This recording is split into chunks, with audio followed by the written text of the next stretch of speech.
Eh bien, écoutez, nous poursuivons avec la troisième table, qui n'est pas ronde d'ailleurs, mais on va appeler ça table ronde, sur le statut du mineur discernant.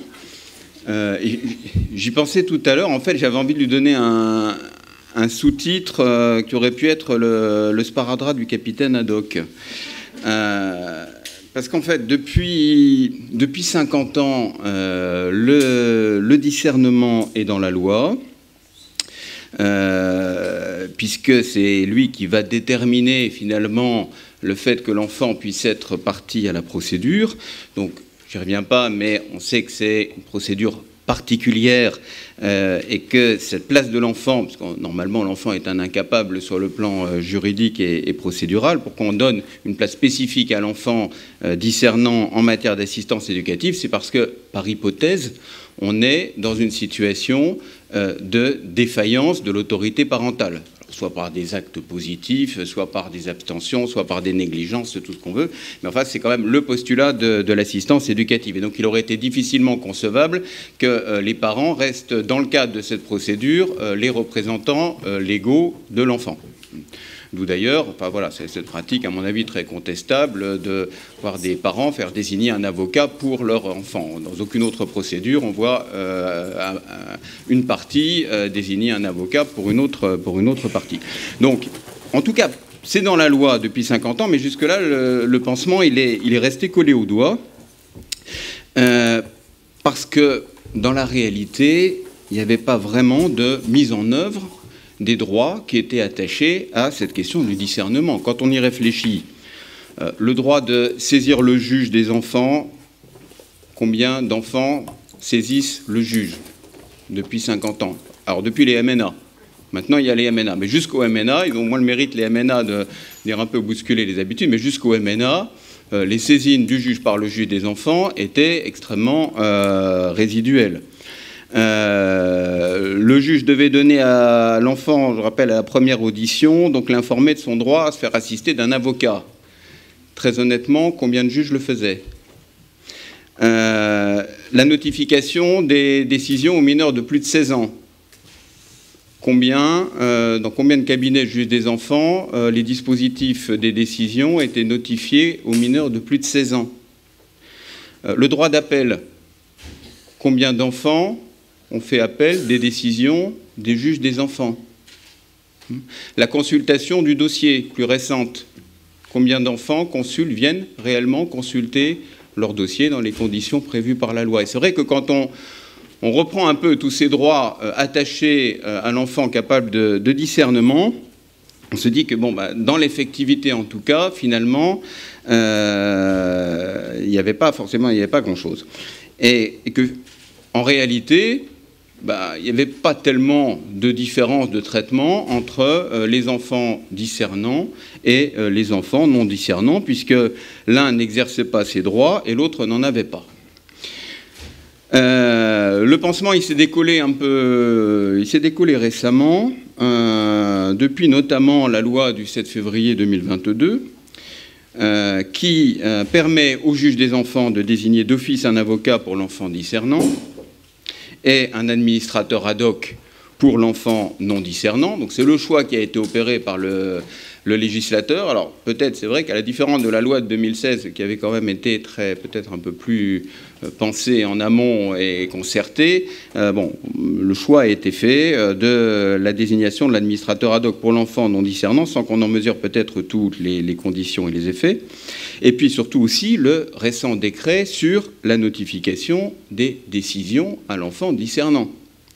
Parce que là, pour le coup, on a dû arrêter de mettre un couvercle sur la marmite et réellement de se poser la question, qu'est-ce que c'est qu'un enfant capable de discernement? Le législateur s'est toujours refusé de fixer un âge. Alors, il l'a fait pourtant dans le champ pénal, avec une expérience, je dois le dire, qui est plutôt positive, en tout cas qui a eu le mérite d'apporter une certaine clarté. Mais à chaque fois que la question s'est posée, finalement, il a toujours été estimé qu'il valait mieux laisser le juge apprécier le discernement. Et le juge s'est retrouvé, du coup, nanti d'un pouvoir que certains qualifient peut-être d'arbitraire, de dire si un enfant doit ou non être partie à la procédure. Là aussi, alors c'est lié à l'histoire certainement du juge des enfants, mais c'est aussi le seul contentieux dans lequel un juge définit et dit si telle ou telle partie, telle ou telle personne doit être partie à la procédure. Alors c'est vrai que c'est un pouvoir qu'il n'a pas forcément revendiqué, mais qui du coup conduit à des pratiques qu'on observe, qui font varier, je dirais, la fourchette du discernement sur ce qu'on voit entre 7 et 16 ans. C'est à peu près ça. C'est-à-dire qu'un certain nombre de juges désignent des avocats pour les enfants dès l'âge de 7 ans, et à l'inverse de la fourchette, d'autres considèrent qu'en dessous de 16 ans, on ne notifiera pas les décisions au juge, à l'enfant. Donc vous voyez que non seulement il y a une fourchette très large d'appréciation en fonction des juges, mais on a également une tendance qui peut tout à fait se comprendre aussi, mais à saucissonner la question du discernement. C'est-à-dire de considérer que le discernement ne doit pas être forcément le même lorsqu'il s'agit de faire désigner un avocat, d'accorder un droit d'appel, de notifier les décisions. Donc si vous multipliez, si vous faites croiser tous ces paramètres, on en arrive quand même à une nébuleuse assez compliquée à démêler, et un pansement dont on va voir, dont on a un peu de mal à se débarrasser, en tout cas qui colle beaucoup au doigt.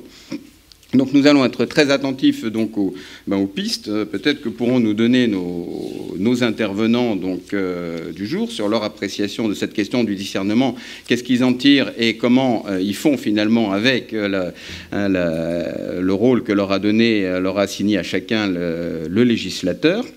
Nous avons donc parmi donc, ces intervenants, alors en premier lieu, nous entendrons donc la parole de Solène Donal, donc, qui est magistrat, juge des enfants, vice-président du tribunal pour enfants de Paris, qui a dirigé des sessions également de formation à l'école de la magistrature et qui est membre d'un comité d'experts au Conseil de l'Europe dédié à la prévention des violences faites aux enfants. Et qui viendra donc nous expliquer comment le juge fait finalement avec ce que lui donne le législateur aujourd'hui et avec les moyens qui sont les siens. Nous entendrons également donc Josine Bitton, donc, qui est avocat pour enfants au barreau de Bobigny. Nous entendrons Adeline Goutenoir, donc, que vous connaissez certainement, puisque c'est elle qui avait présidé le groupe de travail qui avait donné lieu au rapport avant la mise en œuvre de la loi de 2016 sur la protection de l'enfance, qui est professeure de droit à l'université de Bordeaux, qui est également donc, directrice au Centre européen de recherche sur la protection de l'enfance, qui est présidente de l'ODPE, l'Office départemental de protection de l'enfance de Gironde, et comme si tout ça ne lui suffisait pas, elle a également donc créé une association donc d'administrateurs ad hoc. Et lorsque nous avons su qu'elle intervenait, nous tenions l'oiseau rare, à savoir l'administrateur ad hoc qui intervient en personne dans les cabinets d'assistance éducative. Nous ne pouvions pas ne pas l'inviter, en raison notamment de cette dernière casquette, mais également des autres. Et puis, nous terminerons avec Cindy Duhamel, donc, qui est psychologue de formation, qui a travaillé à la protection judiciaire de la jeunesse, qui travaille également donc, dans un conseil départemental, et qui a aussi un regard un peu particulier, puisqu'elle a été confiée donc, dans son enfance au service de l'aide sociale à l'enfance. Et ce sera intéressant qu'elle puisse aussi nous dire comment l'enfant peut aussi peut-être s'y retrouver entre tous ces intervenants, les juges, les éducateurs, les avocats, les administrateurs ad hoc. Et puis aussi peut-être que pense, sous sa casquette de psychologue, qu'est-ce qu'elle pense de cette notion de discernement. Donc, nous allons commencer avec Solène Donal, qui a la parole. Merci beaucoup. Une parole modeste, puisque je n'ai que 13 ans d'âge comme juge des enfants, donc tout juste l'âge pour bénéficier d'une présomption simple de discernement en matière pénale et peut-être pas de discernement du tout. À la Cour d'appel de Paris, oui, on est considéré discernant à 10 ans, mais à Bastia, c'est à 16 ans. Donc je vous laisserai seul juge de cela. En tout cas, pour préparer mon intervention, compte tenu de ma modeste place, j'ai commencé par lire ou relire un certain nombre d'articles. Et je vais commencer mon propos en m'appuyant sur un article de Muriel Aiglin, ici présente, qui s'intitulait en 2012. Je ne remonterai pas au-delà de 10 à 15 ans pour voir l'évolution de notre office dans les 10 à 15 dernières années au regard de l'audition de l'enfant et de la question du discernement. L'article de Muriel s'intitulait « Comment le juge reçoit-il la parole de l'enfant en souffrance ?» publié dans Enfance et Psy en 2012. Elle écrivait « La manière dont le juge des enfants entend. Le juge entend généralement les enfants avec leurs parents et éducateurs, ce qui permet à la fois de respecter le principe du contradictoire et de créer une dynamique d'échange avec pour objectif d'obtenir l'adhésion de la famille.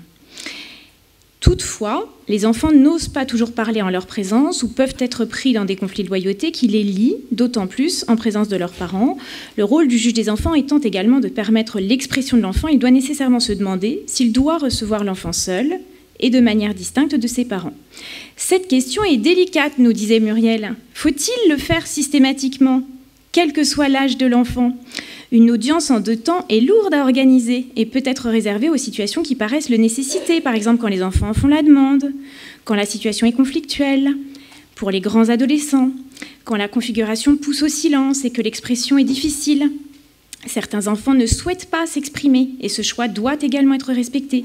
Le comportement de l'enfant dans sa famille ou sur son lieu d'accueil constitue également un moyen d'expression qui sera observé, analysé par les professionnels et introduit dans le débat de manière à dégager l'enfant du poids et de l'expression directe de sa volonté. À cette question délicate, la loi du 7 février 2022 a eu une réponse simple, dans un sens qui n'a jamais fait l'objet d'une conférence de consensus entre les professionnels de la protection de l'enfance, ce qu'il y a peut-être lieu de déplorer. Le principe d'audition individuelle systématique de l'enfant doté de discernement était déjà la norme de longue date pour les enfants confiés. Et ce principe s'inscrit dans une direction qui est portée très fortement par l'ENM, dans ses formations initiales et continues du juge des enfants, qui consiste à mettre l'audition de l'enfant au cœur de la procédure d'assistance éducative et du processus décisionnel. Sur une semaine consacrée à l'assistance éducative, par exemple pour les changements de fonction juge des enfants, on prend le parti... Bon, j'ai succédé à Chloé Salé, puis Chloé Salé, j'ai repassé le relais à Chloé Salé. On prend le parti donc d'introduire la session par l'intervention d'un ancien enfant confié, souvent un représentant de repère ou des ADPAP. Et donc, des générations de juges des enfants sont marquées, je crois, par l'intervention, par exemple, de Mamedi Diarra, ancien enfant confié, qui insiste toujours sur le fait qu'il n'a jamais été suffisamment entendu par son juge des enfants. Il me semble que le temps consacré par les juges des enfants à l'audition individuelle des enfants discernants avait commencé à croître avant même la loi du 7 février, sans revêtir un caractère systématique. En particulier, dans les audiences dédiées au renouvellement d'AEMO plus ou moins consensuelles, où la parole circule librement dans la famille, la relation créée avec le service, le magistrat et la famille au fil des années favorise une libre expression de chacun.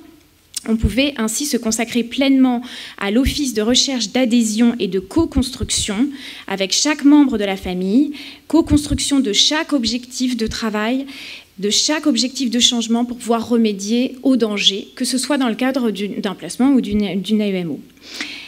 À notre dernier regroupement fonctionnel à la Cour d'appel de Paris, le 15 mars dernier, je me suis plutôt amusée, in petto, que tous les juges des enfants présents, comme un seul homme, déclare qu'il pratique l'audition individuelle systématique des enfants discernants dans tous les dossiers et toutes les situations.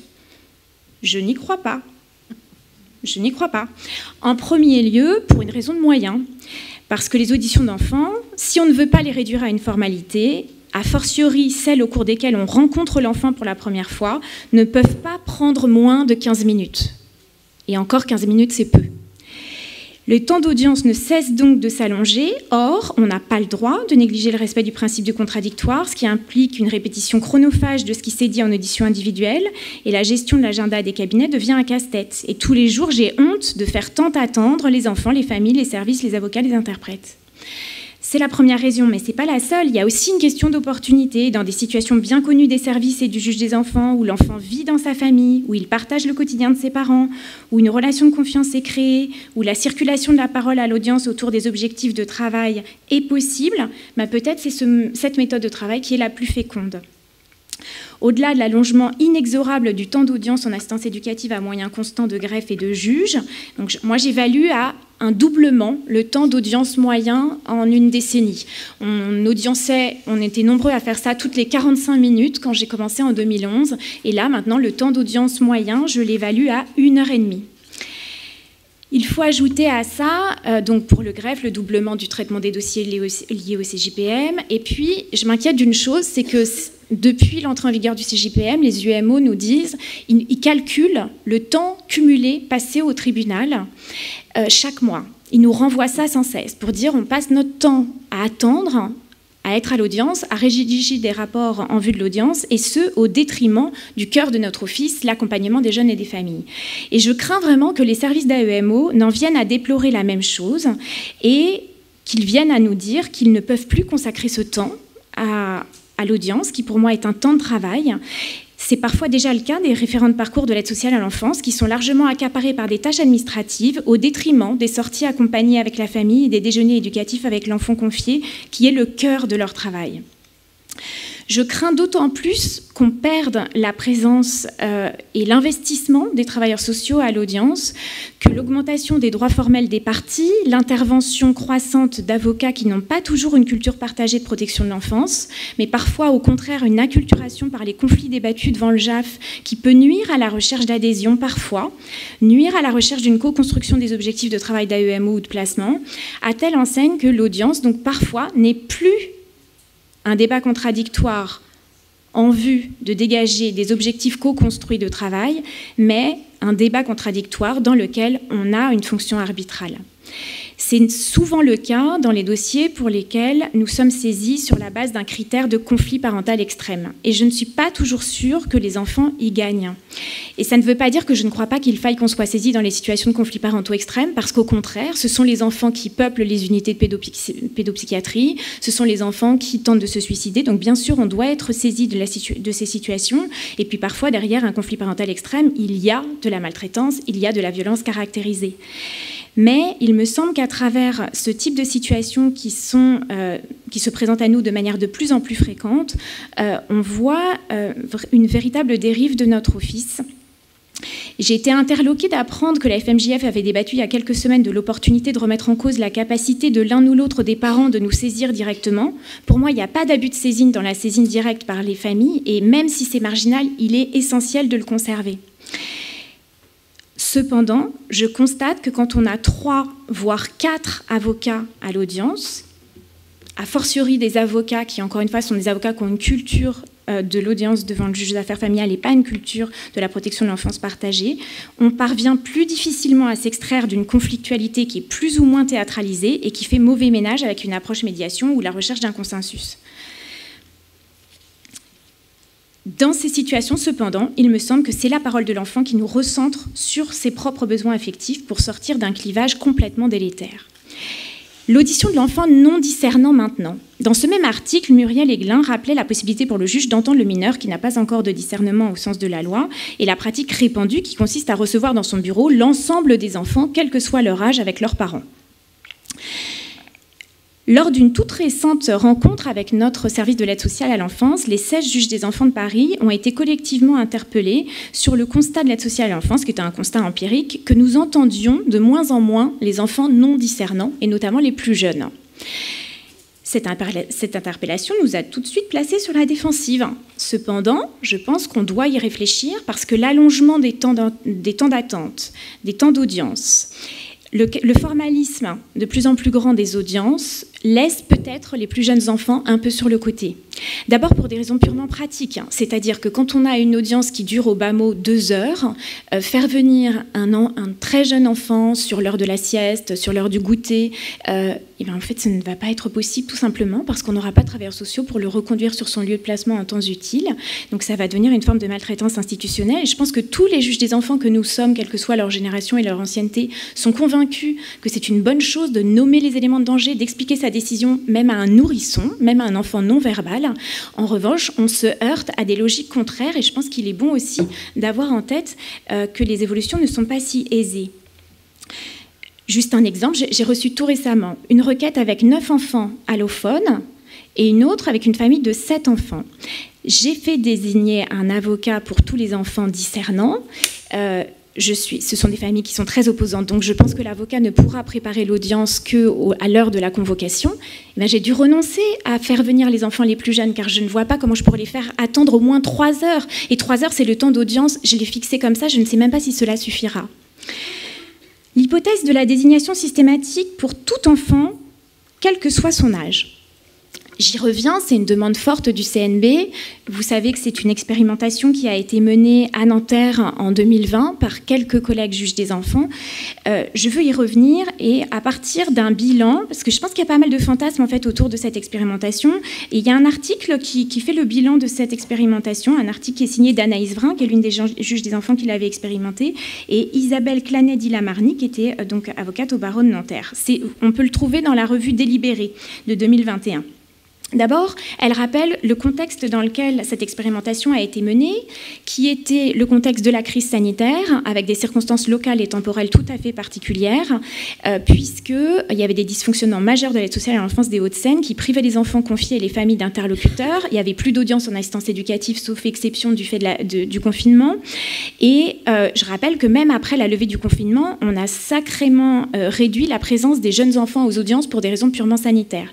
Donc, les enfants et les familles n'avaient plus d'interlocuteurs et l'avocat est alors apparu comme l'unique personne qui pouvait signaler au juge des enfants les dysfonctionnements institutionnels subis au quotidien, qu'il s'agisse de violences, de réorientation sans information, de porter de demandes, de droits de visite avec les parents, les frères et sœurs, etc. et de faire vivre la parole de l'enfant dans une audience qui était entièrement composée d'adultes. Alors cette préconisation de favoriser la présence d'un avocat formé aux droits de l'enfant aux côtés de l'enfant, elle est préconisée de longue date par le DDD, notamment dans son rapport du 20 novembre 2013 sur l'enfant et sa parole en justice, par la CNCDH, là aussi par des avis de 2013, par une recommandation de 2020. Je rappelle aussi qu'en 2019, les conclusions de la concertation sur l'aide sociale à l'enfance dans le cadre du projet de loi de réforme de la protection de l'enfance appelaient, je cite, à identifier et lever les freins à la désignation d'un administrateur ad hoc et ou d'un avocat lorsque cela est pertinent pour garantir l'accès effectif des enfants à leurs droits. C'est-à-dire que ces recommandations n'allaient pas, ou pas encore, je ne sais pas, dans le sens du systématisme.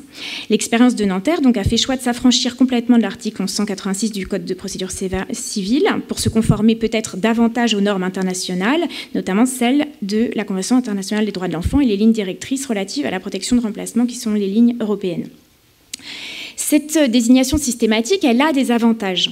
Lesquels? Rétablir une égalité des enfants devant la loi, qui ne dépend plus de la qualité de l'information du droit à l'assistance d'un avocat, qui ne dépend plus de l'appréciation délicate, subjective et non uniforme de l'état du discernement par les juges.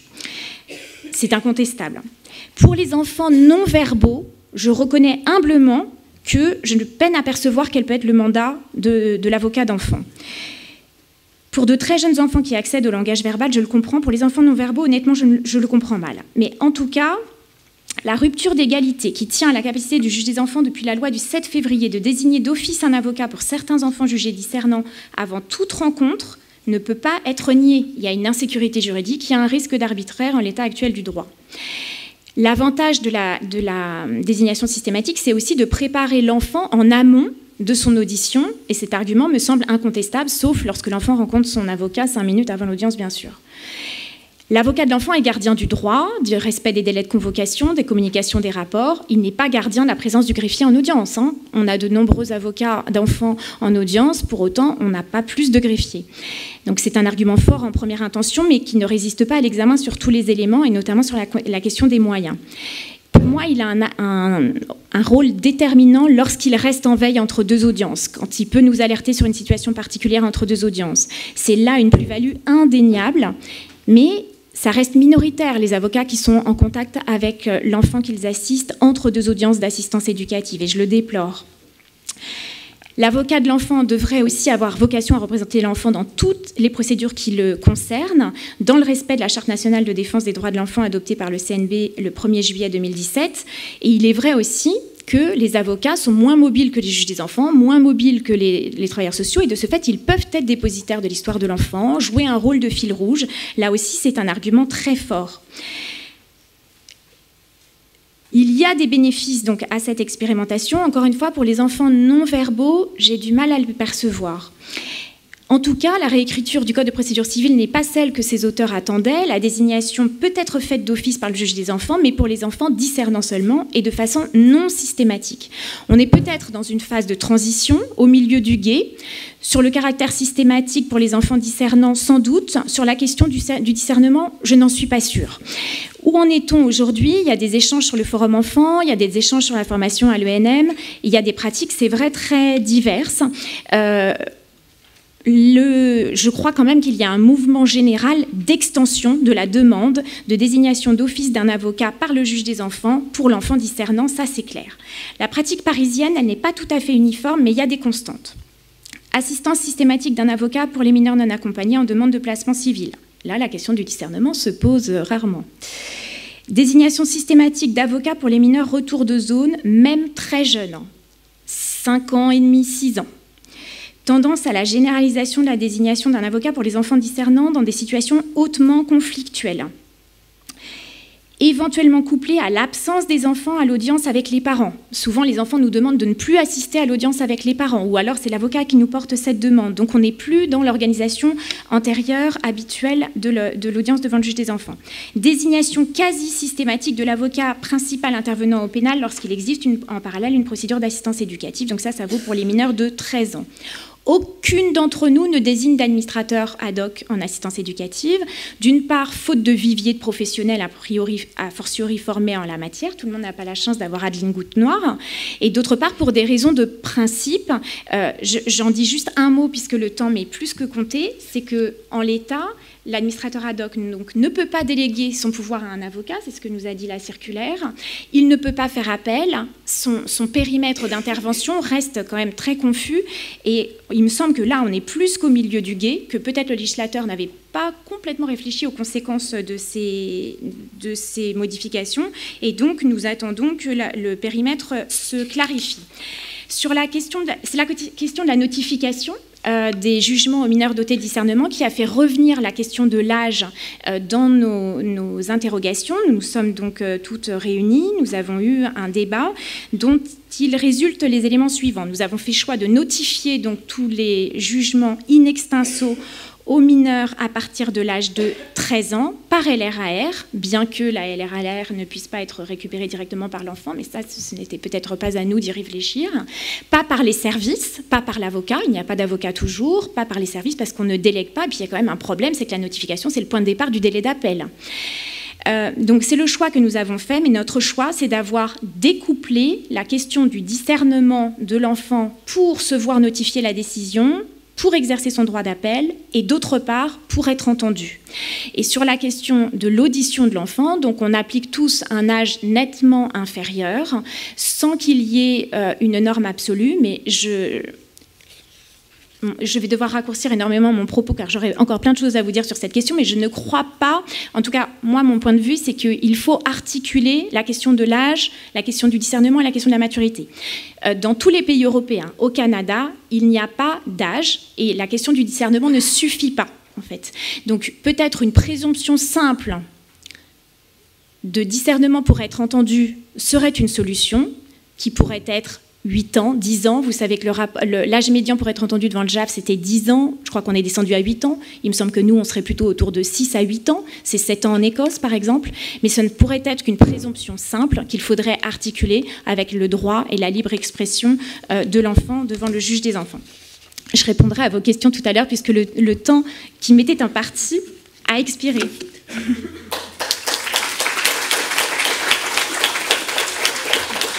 Merci Solène pour cette intervention très, très complète. Alors, Josine Bitton, comment l'avocat se situe là-dedans? C'est-à-dire avec ces réformes autour de cette question du discernement, est-ce que finalement on ne vient pas remettre aussi en question le rôle traditionnel tel qu'il était dévolu à l'avocat de l'enfant, donc qui était de le conseiller, de l'aider à porter sa parole. Voilà. Quid autour de cette question de discernement, comment se positionnent finalement les avocats, et puis autour de cette question d'une dissociation éventuelle ou pas, qui est débattue. Est-ce qu'il peut y avoir finalement plusieurs discernements en fonction des actes, voilà, souvent qu'il s'agit de faire désigner un avocat, de pouvoir notifier les décisions, de pouvoir faire appel. Est-ce que c'est pas non plus aussi peut-être une sorte de complexification? Est-ce qu'il n'y a pas aussi un problème de lisibilité? Voilà. Est-ce que les avocats n'ont pas aussi besoin d'une certaine lisibilité dans les conditions de leur désignation?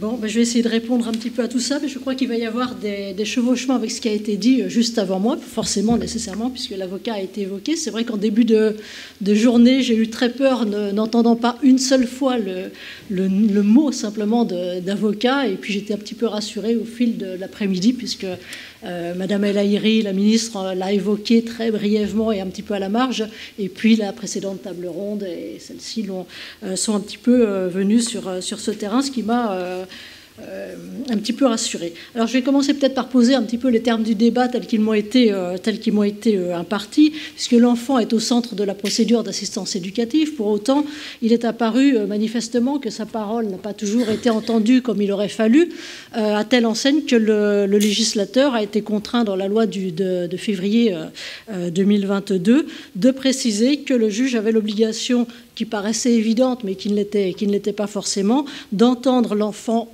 discernant, puisqu'on parle là ici aujourd'hui de l'enfant discernant, hors la présence de sa famille, hors la présence des services éducatifs, et du coup en la présence évidemment de son avocat s'il a un avocat. La loi lui permet désormais aussi comme c'était d'ailleurs le cas avant, le juge peut entendre toute personne qui lui paraît utile, c'est-à-dire ça peut être de n'importe quel membre de la famille. Ça concerne évidemment aussi les enfants qui seraient qualifiés de non discernants. Donc il n'est pas interdit au juge des enfants d'entendre l'enfant de 0 à 18 ans. Et je crois d'ailleurs que c'est d'ailleurs en général source de beaucoup d'enseignements assez riches. L'enfant discernant, il lui est réservé aussi la possibilité de pouvoir être assisté d'un avocat, soit à sa demande et même à son choix, puisqu'il y a le libre choix de l'avocat. Et j'ajoute, puisque tout à l'heure, M. Gebler a dit qu'il était curieux que des parents puissent désigner des avocats pour des enfants, je précise que le parent ne désigne pas d'avocat pour un enfant. Il n'en est absolument pas question, encore moins qu'il rémunère cet avocat. Alors là, ce serait vraiment un gros problème déontologique qui nous conduirait normalement devant un conseil de discipline, enfin je l'espère en tout cas, et il n'en est évidemment pas possible. Par contre, l'enfant, lui, peut demander soit au juge directement qu'on lui désigne un avocat, soit écrire un mot au bâtonnier demandant à ce qu'un avocat lui soit désigné, ou encore parce qu'il connaît quelqu'un dans son entourage, ou qu'un avocat est intervenu dans son école, ou que sais-je, demander que cet avocat l'assiste. Et je dois dire que j'ai parfois été saisie effectivement par des enfants, parfois d'ailleurs par l'intermédiaire des jeunes justiciables que j'assistais, qui en avaient parlé à un camarade d'école qui se trouvait avoir besoin d'être assisté en procédure d'assistance éducative. Bon. Donc tout ça, alors c'est aussi et il a l'enfant discernant désormais le droit évidemment d'interjeter appel ou de se voir notifier les décisions rendues. Alors c'est très bien. Cela dit, dans certaines juridictions, on attend toujours que les notifications soient faites, ou que même le dispositif soit notifié aux enfants de plus de 16 ans. Pour ma part, je ne l'ai encore jamais vu. Désormais, les décisions doivent être notifiées à tous les enfants discernants, donc à partir de quel âge, je ne sais pas. En tout état de cause, on oublie parfois l'avocat et on oublie systématiquement l'enfant discernant, pas discernant, qu'il ait plus de 16 ans, moins de 16 ans, dans beaucoup de juridictions, et malheureusement c'est le cas dans la juridiction auprès de laquelle j'exerce. Bon, alors le principe de l'audition de l'enfant discernant, il est déjà posé de longue date. C'est l'article 12 de la Convention internationale des droits de l'enfant, qui date quand même déjà de 89, et qui rappelle l'obligation faite aux États de garantir à l'enfant qui est capable de discernement le droit d'exprimer librement son opinion sur toute question l'intéressant. Ces opinions étant dûment prises en compte eu égard à son âge, à son degré de maturité. Alors, de nombreux articles du Code civil français s'y réfèrent, qu'il s'agisse de procédures devant le juge aux affaires familiales ou d'assistance éducative. Je précise quand même que cette notion de discernement ne concerne absolument pas et ne doit pas concerner la saisine du juge des enfants, puisqu'il s'agit, il est logique d'ailleurs, puisqu'il s'agit d'une possibilité pour un enfant, quel que soit son âge, de demander une protection dans une situation de péril. Madame Sultan, tout à l'heure, a insisté sur le caractère accessible du juge.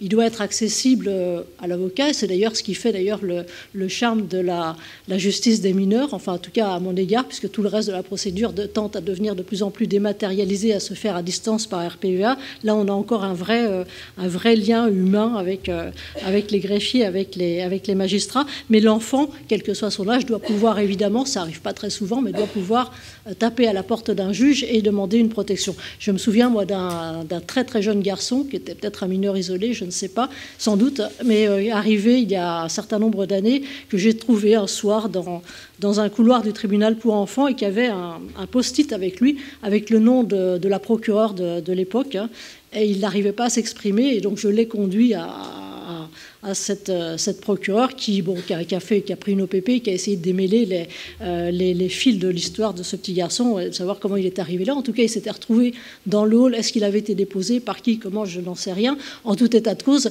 on n'allait pas le remettre à la rue sous prétexte qu'il n'était pas discernant, bien évidemment. Alors se pose de toute façon la question de ce qu'est un enfant discernant. Et c'est une question assez complexe, puisque le discernement, c'est le discernement pourquoi ? La compréhension, dans le Code de justice pénale des mineurs, on a posé on a fixé un âge, hein, en principe, hein, à 13 ans.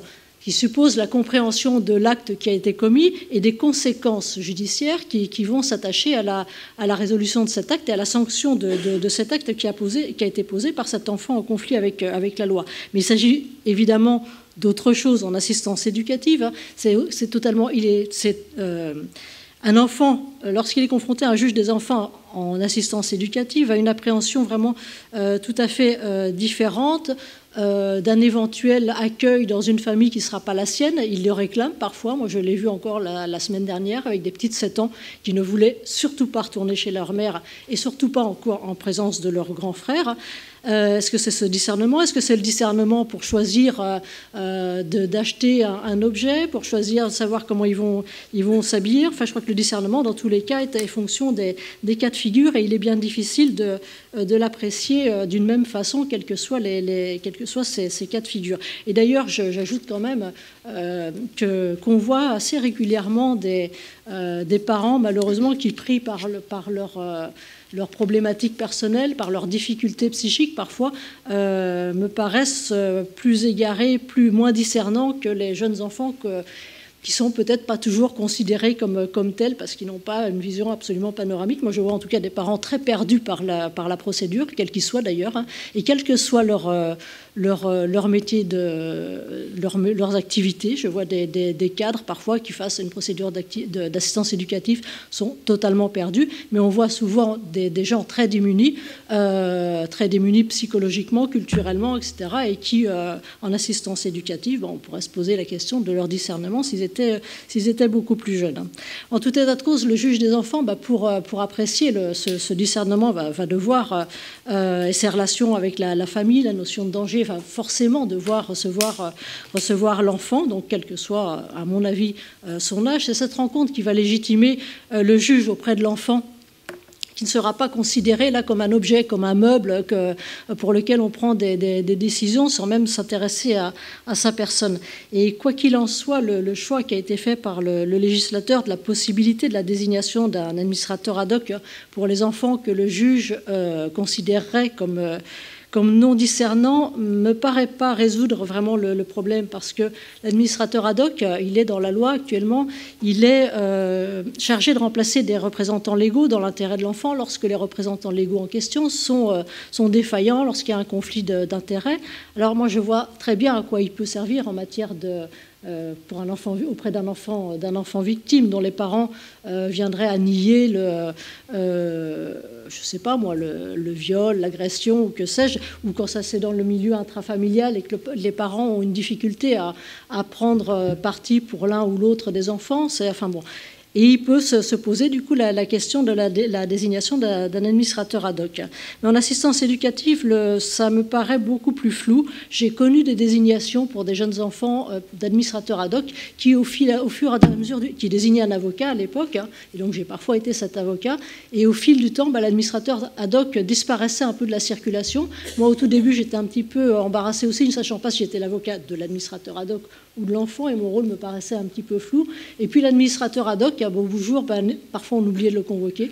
En tout état de cause, il n'était plus à l'audience et finalement se retrouvaient l'enfant et l'avocat. Désormais, la situation serait un petit peu différente puisque la dernière circulaire prévoit une temporalité dans les désignations pour des missions spécifiques de l'administrateur ad hoc. Mais en tout état de cause, alors, Adeline Goutoir va peut-être me revenir sur ce que je vais dire tout à l'heure, mais il me semble que les demandes de l'enfant vont peut-être pas forcément être portées par l'administrateur ad hoc, puisque l'administrateur ad hoc n'est pas porteur de la parole des enfants, mais de ses intérêts. Et il y a une grosse différence, à mon avis, entre porter les intérêts de l'enfant et porter sa parole. Et que va penser un enfant d'un administrateur ad hoc qui lui exposera une position qui ne sera pas la sienne, peut-être. Alors, le juge des enfants, lui, pour prendre sa décision, alors il doit prendre la décision dans l'intérêt supérieur de l'enfant, ce qu'il estimera être tel, mais il va entendre les services sociaux, il va entendre les parents, il va entendre l'administrateur ad hoc. Pareil pour un appel. Alors, est-ce que l'administrateur ad hoc en appel va désigner un avocat? Cet avocat, est-ce que ce sera celui de son représentant légal de substitution ou celui de l'enfant? Moi, j'ai croisé l'autre jour dans les couloirs un administrateur ad hoc. Je sais que la circulaire ne prévoit pas de désignation, mais cet administrateur ad hoc me dit, moi, devant la cour d'appel, je ne me vois pas plaider. Chacun son métier, je ferai désigner un avocat, ou il y a un avocat pour l'enfant, mais moi, je ne suis pas là pour plaider pour l'enfant, et ça n'est pas mon boulot. Donc voilà, et puis l'administrateur ad hoc, il est formé, il n'est pas formé, enfin bon, voilà. Donc... et alors, dans ce cas-là, est-ce que le juge n'entendra jamais l'enfant ou il pourra s'en affranchir? Et là, je crois que c'est une vraie difficulté. C'est d'ailleurs ce que rapportent la plupart des anciens enfants confiés, d'ailleurs, qui reprochent souvent de n'avoir pas été entendus, de ne pas avoir pu émettre une parole entendue, écoutée par le juge des enfants. Et donc, j'ose espérer, de toute façon, que dans la grande majorité des cas, les juges des enfants, enfin, moi, c'est toujours ce que j'ai vu, en tout cas. Alors, j'espère que ce n'était pas parce qu'il y avait un avocat, mais je crois que la plupart des juges des enfants entendent les enfants, même fort jeunes, ce qui leur permet à tout le moins d'évaluer leur degré de discernement et de leur expliquer ce qui se passe. Mais est-ce que c'est toujours le cas? Je dois dire que les propos d'Alice Grunenwald tout à l'heure m'ont un petit peu... Alors, ce sont des propos qui datent un petit peu, mais j'espère que c'est terminé, définitivement terminé, et qu'on ne peut plus assister à ce genre de choses. Voilà.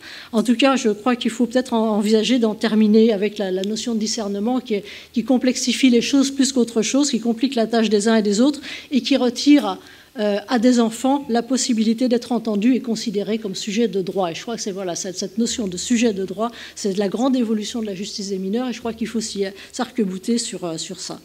Alors, le rôle de l'avocat auprès de cet enfant, donc aujourd'hui discernant l'état actuel de la loi, alors, il ne s'agit pas d'un mandat judiciaire au sens du mandat qui pourrait intervenir en matière contractuelle, en matière de responsabilité civile ou autre chose. Et je rappelle que le droit des enfants, et notamment en assistance éducative, c'est une sorte de droit un peu hybride entre le social et à la croisée du social et du droit, et qu'il n'est pas question d'un mandat pour représenter l'enfant, en tout cas systématiquement, dans l'accomplissement d'un acte juridique. Et que l'avocat auprès de l'enfant, il a pour mission de l'accompagner, il a pour mission de l'aider à formuler son avis, il met à la portée de l'enfant le monde judiciaire et sa complexité, le droit des enfants, les enjeux de la procédure, il a un devoir de conseil, il va d'ailleurs... quand on a les rapports, si on a la chance d'avoir les rapports en temps utile, pouvoir avoir les préconisations. C'est d'ailleurs pareil quand on est, encore pire quand on est l'avocat des parents, d'ailleurs pour expliquer et préparer l'audience, c'est difficile, mais du coup lui expliquer ce qui est préconisé, et peut-être, même toujours de cette volonté de porter sa parole et pas ce qu'on estimerait être son intérêt, peut-être essayer de faire évoluer sa conception des choses si on estime que c'est vraiment contraire à ce qui serait son intérêt. En tout état de cause, l'avocat, il est le garant des droits de l'enfant, il doit rester le garant des droits de l'enfant.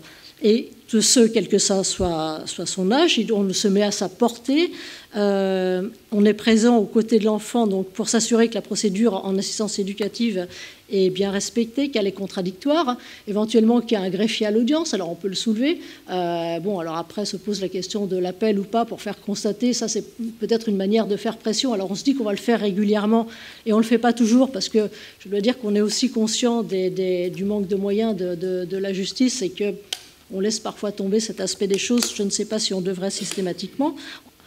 Bon, en tout état de cause, en tout cas, on peut s'assurer, en tout cas, dans certains dossiers, des dossiers qui sont extrêmement conflictuels. Je crois qu'il est préférable dans ces cas-là qu'un greffier soit présent à l'audience, ce qui est souvent le cas d'ailleurs, et que l'enfant est bien entendu et surtout entendu hors la présence de l'ASE et de ses parents, ce qui se fait maintenant. Mais il est vrai qu'auparavant, j'ai parfois vu des juges qui avaient la tentation de faire entrer tout le monde dans la salle d'audience, dans leur bureau, et ça se passait très mal. Et combien de fois j'ai dû demander à des juges avant, parce que l'enfant me le demandait, de pouvoir être entendu hors la présence de qui que ce soit et juste face à face avec le juge parce qu'il souhaitait s'exprimer, que c'est évidemment, s'il a des choses à dire contre les services, s'il a des choses à dire contre ses parents, c'est évidemment pas possible quand tout le monde est là.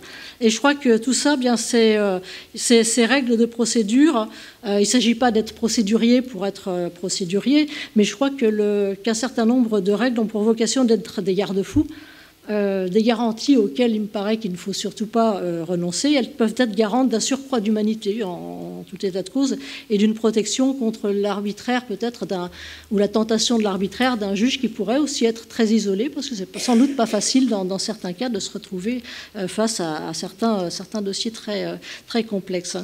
Alors le fameux juge Lamy dont on a parlé depuis ce matin, et dont l'image était, dont le modèle était Jean Chazal, donc dans l'ouvrage de Gilbert Cesbron, il est très bienveillant. Les éducateurs du livre sont extrêmement bienveillants aussi. Ils peuvent avoir donné à certains l'envie de devenir juge des enfants. Mais ils intervenaient quand même dans un monde qui était quand même dans des procédures totalement déshumanisées, déshumanisantes. Et d'ailleurs, Alain Robert, dans le livre, il a 11 ans. Et Alain Robert... discernant ou pas discernant, je sais pas, voilà. Et l'enfant, il était objet de droit à l'époque. Et le jeune Alain, il peut pas se regarder comme ayant voix au chapitre dans le livre. Et ça me pose quand même problème. Voilà. Et les juges des enfants à l'époque, et même remontant un petit peu avant dans le temps, aussi bienveillants qu'ils aient pu être pour certains, n'ont pas hésité parfois, jusque dans les années 30, à envoyer des enfants mendiants, des enfants vagabonds qui relèvent aujourd'hui de la protection de l'enfance, mais dans l'enfer de la petite Roquette, pas très loin d'ici. Et puis les jeunes en conflit avec la loi, considérés comme non discernants au regard de l'article 66 du Code pénal, on les enfermait aussi à la petite Roquette. Donc voilà, est-ce qu'on peut parler de justice bienveillante? Je crois qu'il y a une violence sans nom à cette époque et je crois qu'on ne va pas regretter cette époque d'avant l'ordonnance du 28 décembre 1958. Je crois que depuis, on a fait du chemin. On continue à faire du chemin. Les lois postérieures, leur défaut, ils résident plutôt dans leur non-application. Effectivement, 2007, 2016, 2022, c'est bien. Mais encore faut-il qu'elle soit appliquée, et d'autres l'ont évoqué avant moi. Un point qu'on n'a pas évoqué, la loi 2007, c'est aussi le projet pour l'enfant. Et combien d'entre nous avons vu des projets pour l'enfant dans les dossiers qui sont là, notre côté juge ou côté avocat? Moi, j'ai dû en voir une fois. Mais voilà, c'est jamais. Alors l'avocat, il a un avantage sur le juge, c'est qu'il est aux côtés de l'enfant avant l'audience, pour lui expliquer les choses, pour recueillir sa parole, la parole qu'il souhaitera porter au juge.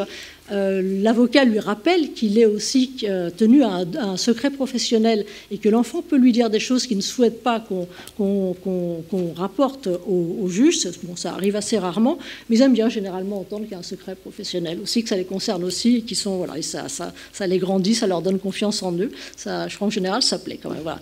Mais en tout état de cause, on va pouvoir aussi décrire la salle d'audience. Et quand il y a une collégiale, parce que là c'est extrêmement impressionnant, la collégiale, ça peut avoir des vertus dans certains cas, mais c'est très impressionnant, c'est la salle d'audience.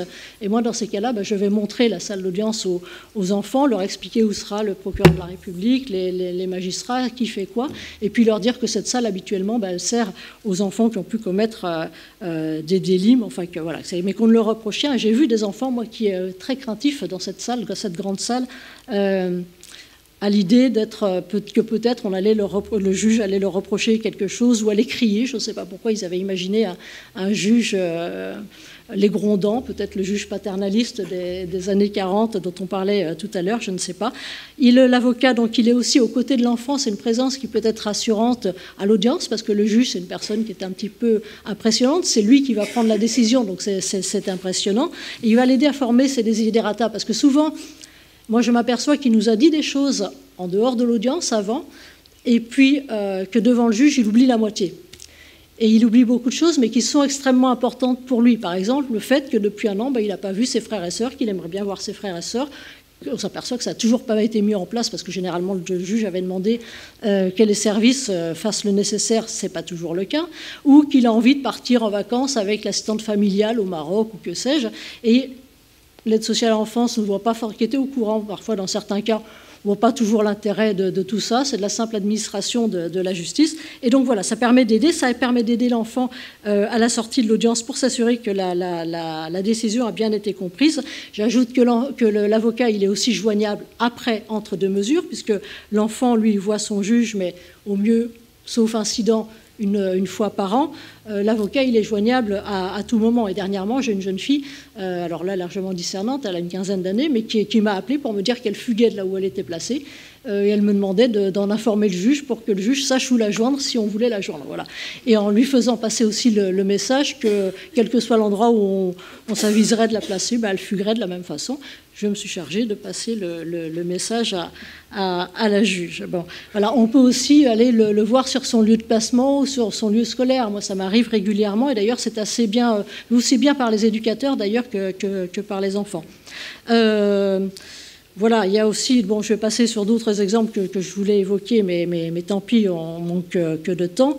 Voilà, ça a été évoqué par Madame Donal aussi, la connaissance qu'on a de l'enfant et sur la durée, parce qu'il y a quand même un turnover, même en région parisienne, qui est relativement important des juges. Moi, j'ai une enfant qui aujourd'hui est dans un tribunal de la région parisienne, qui n'est pas le tribunal dans lequel je l'ai connue, qui est placée depuis l'âge de 6-7 ans, je la connais depuis ses débuts.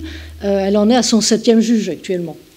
C'est une jeune adolescente, mais bon voilà, et elle les mélange tous, ça ne sait plus très bien le nom des uns et des autres. Et l'avocat est le seul interlocuteur qui reste dans la durée, parce qu'il y a eu des mutations de magistrats, il y a eu des déménagements de la famille, etc. Et voilà, et c'est le phare dans cette procédure qui est pénible, qui est angoissante. Je crois que c'est assez important, voilà. Alors, il a imposé... Ah si, il y a quelque chose que je voulais dire quand même qui est important, puisque j'ai entendu tout à l'heure que... Alors là, c'est la procédure québécoise qui me terrifie un petit peu, parce que je n'imagine pas du tout en assistance éducative cette salle d'audience avec des robes noires partout et sans les intéresser. Je crois, moi, qu'il est important que les enfants soient, à un moment donné, dans la salle d'audience. Alors, quitte à les faire sortir... Oui, mais j'en ai pour très, très peu de temps. Moi, bon, j'ai 0 minute, mais je vais quand même prendre 30 secondes. Il est parfois important de le faire sortir de la salle d'audience pour le préserver d'un conflit familial. Mais je crois qu'il faut le faire revenir dans la salle d'audience pour lui expliquer la décision et pas forcément mettre en délibéré ou pas laisser plaider forcément son avocat sans sa présence. Moi, j'aime bien que ce soit d'ailleurs devant le juge des affaires familiales ou avec les enfants que le justiciable que j'assiste soit là. Parce qu'il peut me corriger, il entend ce que je dis aussi. Et j'ai en tête, moi, un enfant qui a été entendu, c'était pour... je crois que ça venait d'une bonne intention de la part du juge, mais parce que c'est vrai qu'il y a un méga conflit entre les parents et que la mère est très particulière. Hein, mais cet enfant-là, on lui a demandé de sortir après l'avoir entendu. en lui disant que son avocat prendrait la parole pour elle en son absence. Ce qui a été fait d'ailleurs, mais moyennant quoi la mère, qui est une manipulatrice de première, a été lui raconter que l'avocat avait dit tout autre chose, qu'il fallait qu'elle soit placée, que sais-je. Bon. Et à l'audience, et entre deux audiences, elle a écrit au juge pour demander qu'on change d'avocat. Moi, si elle veut changer d'avocat, moi je ne me froisse absolument pas, il n'y a pas de problème, mais je veux savoir. Et à l'audience suivante, on lui a posé la question, et elle nous a dit, au juge comme à moi, qu'en fait sa mère lui avait dit que j'avais tenu des propos qui allaient à l'encontre de ce qu'elle souhaitait que je porte. Et les notes d'audience, et là pour le coup le greffier, il n'y avait pas de greffier, mais il y avait des notes d'audience qui étaient très claires, que la juge a pu reprendre, et elle l'a repris devant elle, et lui a dit ce que j'avais effectivement dit. Moyennant quoi les choses se sont calmées, mais je voulais dire que voilà. Je crois qu'il est important que le juge rapporte et que l'avocat puisse intervenir avec son jeune client à ses côtés pour pas qu'il ait l'impression en plus qu'il se passe des choses dans son dos. Quant au délibéré, qui se passe assez, de plus en plus souvent le cas, on met en délibéré. Mais alors qui va expliquer à l'enfant la teneur de la décision, quand, comment? Ça peut parfois être, à moins que, et certains juges le font, mais de reconvoquer, mais ça prend aussi du temps. C'est pas toujours facile. Enfin voilà, ce sont des choses à réfléchir. Voilà. En conséquence, je crois en tout cas que le juge des enfants n'est en rien dépossédé. Je vais en terminer par la présence de l'avocat. Ce n'est en rien un concurrent du juge des enfants. C'est un professionnel qui est formé à l'écoute de l'enfant, jeune ou moins jeune, qui est un interlocuteur habituel de l'enfant sur la durée. Et je trouve qu'il serait quand même pour le moins curieux de penser que la personne la plus vulnérable, que plus elle est vulnérable et moins elle devrait être soutenue et assistée, que la présence de l'avocat aux côtés de l'enfant permet le respect d'un minimum de garanties procédurales sans que ça doive devenir un carcan, et ça renforce le lien de confiance, je ne veux rien voir, dans la reconnaissance mutuelle de la décision judiciaire. Voilà.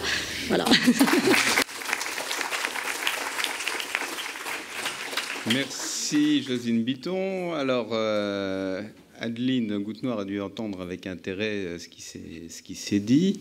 L'administrateur ad hoc, on parlait de chien perdu sans collier. Est-ce qu'on ne serait pas plutôt sur le chien dans un jeu de quilles? Merci Laurent. Alors, juste un mot quand même sur mes différentes casquettes. Bon, je précise qu'il n'y en a qu'une qui est rémunérée, hein, donc c'est moins grave. En tant que professeur de droit, je voudrais dire à Alice que j'ai encore des jeunes filles qui me disent je veux être juge des enfants, d'autant que j'ai un master 2, enfin je dirige un master 2 personnes famille et le DU protection de l'enfance, donc elles se battent pour faire des stages auprès des juges des enfants. Ceci dit, le concours de l'ENM étant extrêmement difficile, il y a peu d'élus. Mais il y a aussi des étudiantes en droit qui se dirigent vers la profession d'inspecteur, enfin d'inspectrice, et qui ensuite essayent de passer juge des enfants. Donc voilà, on est encore attiré par cette profession. En tant que présidente de l'ODPE, je dirais que la question des administrateurs ad hoc, je l'ai dit tout à l'heure, est très problématique. J'ai la chance d'avoir un département qui les finance pour partie, mais je sais que tout le monde n'a pas cette chance. Et enfin, en tant qu'administratrice ad hoc, je vais essayer de vous parler à la fois de la loi et puis de mon expérience assez réduite quand même. Alors j'ai de la chance parce que les intervenantes précédentes ont quand même déjà parlé de mon sujet, donc ça va me permettre de gagner du temps. Alors, l'administrateur ad hoc en assistance éducative a été consacré par la loi Taquet. Mais en fait, il existait avant, hein, même si les juges n'étaient pas très d'accord. L'article 388-2 du Code civil disait, depuis la loi de 2014, que la personne ou le service qui était en charge de l'enfant ne pouvait pas être administrateur ad hoc en assistance éducative, ce qui voulait bien dire qu'un administrateur ad hoc pouvait être nommé en assistance éducative. Alors on se battait quand même pas mal avec les juges, qui nous désignaient avec des missions bizarres du genre il faut évaluer si l'enfant a besoin d'un avocat. Il a 5 ans. Donc c'était quand même un peu particulier. On est assez content que la loi consacre la place de l'administrateur ad hoc. Alors, sur la désignation, le juge peut, s'il estime que l'intérêt de l'enfant l'exige. Mais alors, dans quel cas l'intérêt de l'enfant n'exige pas qu'il ait un administrateur ad hoc? Donc là, je sens que ça va être un peu compliqué. Ce qui est quand même une bonne nouvelle, c'est que quand il y a un administrateur ad hoc qui intervient dans une procédure d'assistance éducative, en général, les juges des enfants sont assez contents et on peut penser que l'essayer, c'est l'adopter et que donc on aura d'autres désignations. Dans le texte, il est prévu qu'éventuellement la demande peut venir du département, ce qui peut être un point intéressant parce que le département a vu avec soulagement le fait qu'ils ne peuvent plus être administrateurs ad hoc en assistance éducative, ce qui est quand même plutôt pas mal parce que ce serait un peu mélanger les places. Mais je trouve intéressant que le département puisse clairement demander au juge de désigner un administrateur ad hoc parce qu'ils sentent que justement il y a besoin d'une représentation autonome. Je ne reviendrai pas sur l'absence de discernement. Bon, après, est-ce que l'administrateur ad hoc peut discuter du fait qu'il est désigné? En théorie, oui, mais en pratique, on ne va pas dire non, mais nous, on pense qu'il a le discernement. Pareil pour l'intérêt de l'enfant. En revanche, j'y reviendrai. On peut penser quand même que l'administrateur ad hoc, dans certains cas, je vais le dire tout de suite, peut demander au juge des enfants, et notamment au parquet, d'être désigné. Particulièrement, alors vous allez me dire, mais enfin, il n'est pas encore désigné, comment il peut... Non.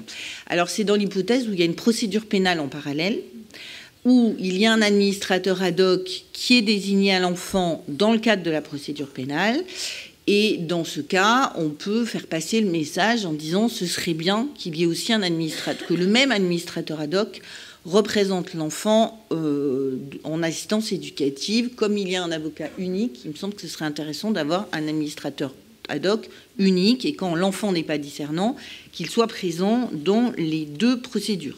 En revanche, quand l'enfant est discernant, il faut lui expliquer qu'on est administrateur ad hoc au pénal, mais qu'en fait, en assistance éducative, il peut agir tout seul, mais par contre, qu'il peut prendre le même avocat. Autant dire que même une jeune fille de 15, 16 ou 17 ans a un peu du mal à s'y retrouver. Alors, bon, on peut s'interroger, est-ce qu'il ne faudrait pas un administrateur ad hoc de manière systématique? Alors, ça serait peut-être bien en théorie, en pratique, c'est juste pas possible. On ne pourrait pas assurer cette fonction dans tous les cas d'assistance éducative.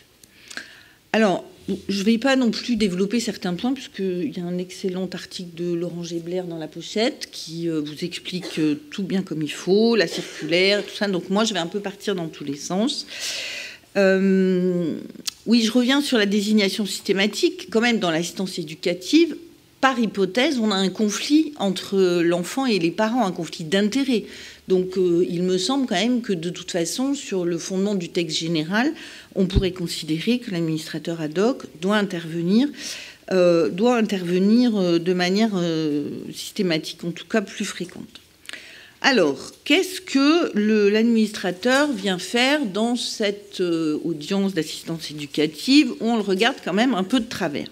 Alors, ce n'est pas toujours le cas, parce que l'expérience que j'ai pu avoir parce qu'avant d'arriver dans le cabinet du juge des enfants, nous sommes dans une petite pièce où il y a tout le monde, les avocats des uns, des autres, les parents, qui parfois sont à couteau tiré. Et au début, je me suis dit, oh punaise, je vis quand même... je ne vais pas être très bien accueillie, donc comme un chien dans un jeu de quilles. Eh bien, pas du tout. Les parents sont en général très contents. Je leur explique, je vais les voir, je leur dis, voilà, je représente votre enfant de manière autonome. Et là, ils sont plutôt contents. Ils se disent, bon, ben, mon enfant est représenté quelque part, il n'est pas coincé entre le juge et les travailleurs sociaux. Et ils se disent, ça fait quelqu'un qui a un peu de recul. Les avocats des parents sont aussi plutôt accueillants. Alors bon, là où le problème, c'est qu'on commence à taper la discute, tout ça. Je me dis, bon, qu'est-ce que je peux dire, qu'est-ce que je ne peux pas dire aux parents? Enfin, c'est un peu compliqué comme situation. Et donc, bon, j'essaye de parler de la pluie et du beau temps, ce qui n'est pas forcément facile avec des parents qui attendent d'avoir un entretien avec le juge des enfants. Alors après... Qu'est-ce qu'on fait? Qu'est-ce qu'on peut faire? Alors d'abord, on a désormais, et ça c'est bien, formellement accès au dossier. Okay, donc ça veut... Et comme le rapport, sans vouloir critiquer personne, le rapport de l'ASIO arrive en général la veille au soir, quand c'est pas le matin même. Donc dans le dossier, il n'y a pas grand-chose, hein, surtout si on est c'est la première décision. Alors, en général, moi, quand l'enfant est placé, j'appelle le service dans lequel il est placé. Alors, je demande à parler au référent, à l'éducateur de l'enfant. Et en général, il y a un très bon accueil. Il me raconte ce que fait l'enfant, comment il va, etc. Et en fin de conversation, je dis, est-ce que vous pourriez me faire passer votre rapport? Là, ils disent, je vais demander à mon chef. Je dis, voilà, demandez à votre chef. Et là, le chef m'envoie un message en disant, vous avez qu'à aller voir le rapport au tribunal. J'essaie de lui expliquer que ça me gagnerait du temps, surtout s'il faut que j'y aille 2 heures avant l'audience, mais il n'y a rien à faire, nous sommes tenus au secret, etc. Bon, je renonce à lui expliquer le partage d'informations, tout ça.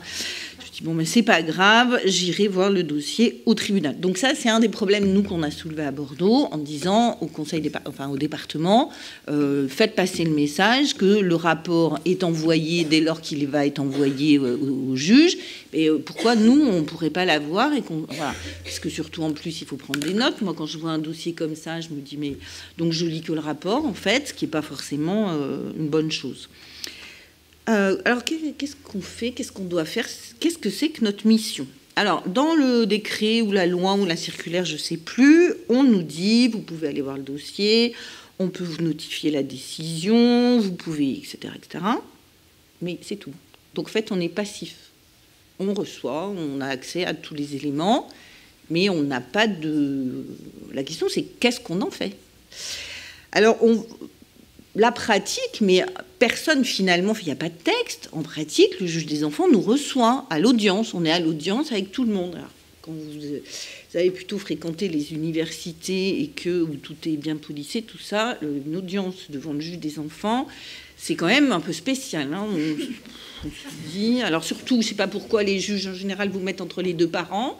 Donc là, vous dites, hop, punaise, il va m'arriver un truc. Et donc on est là.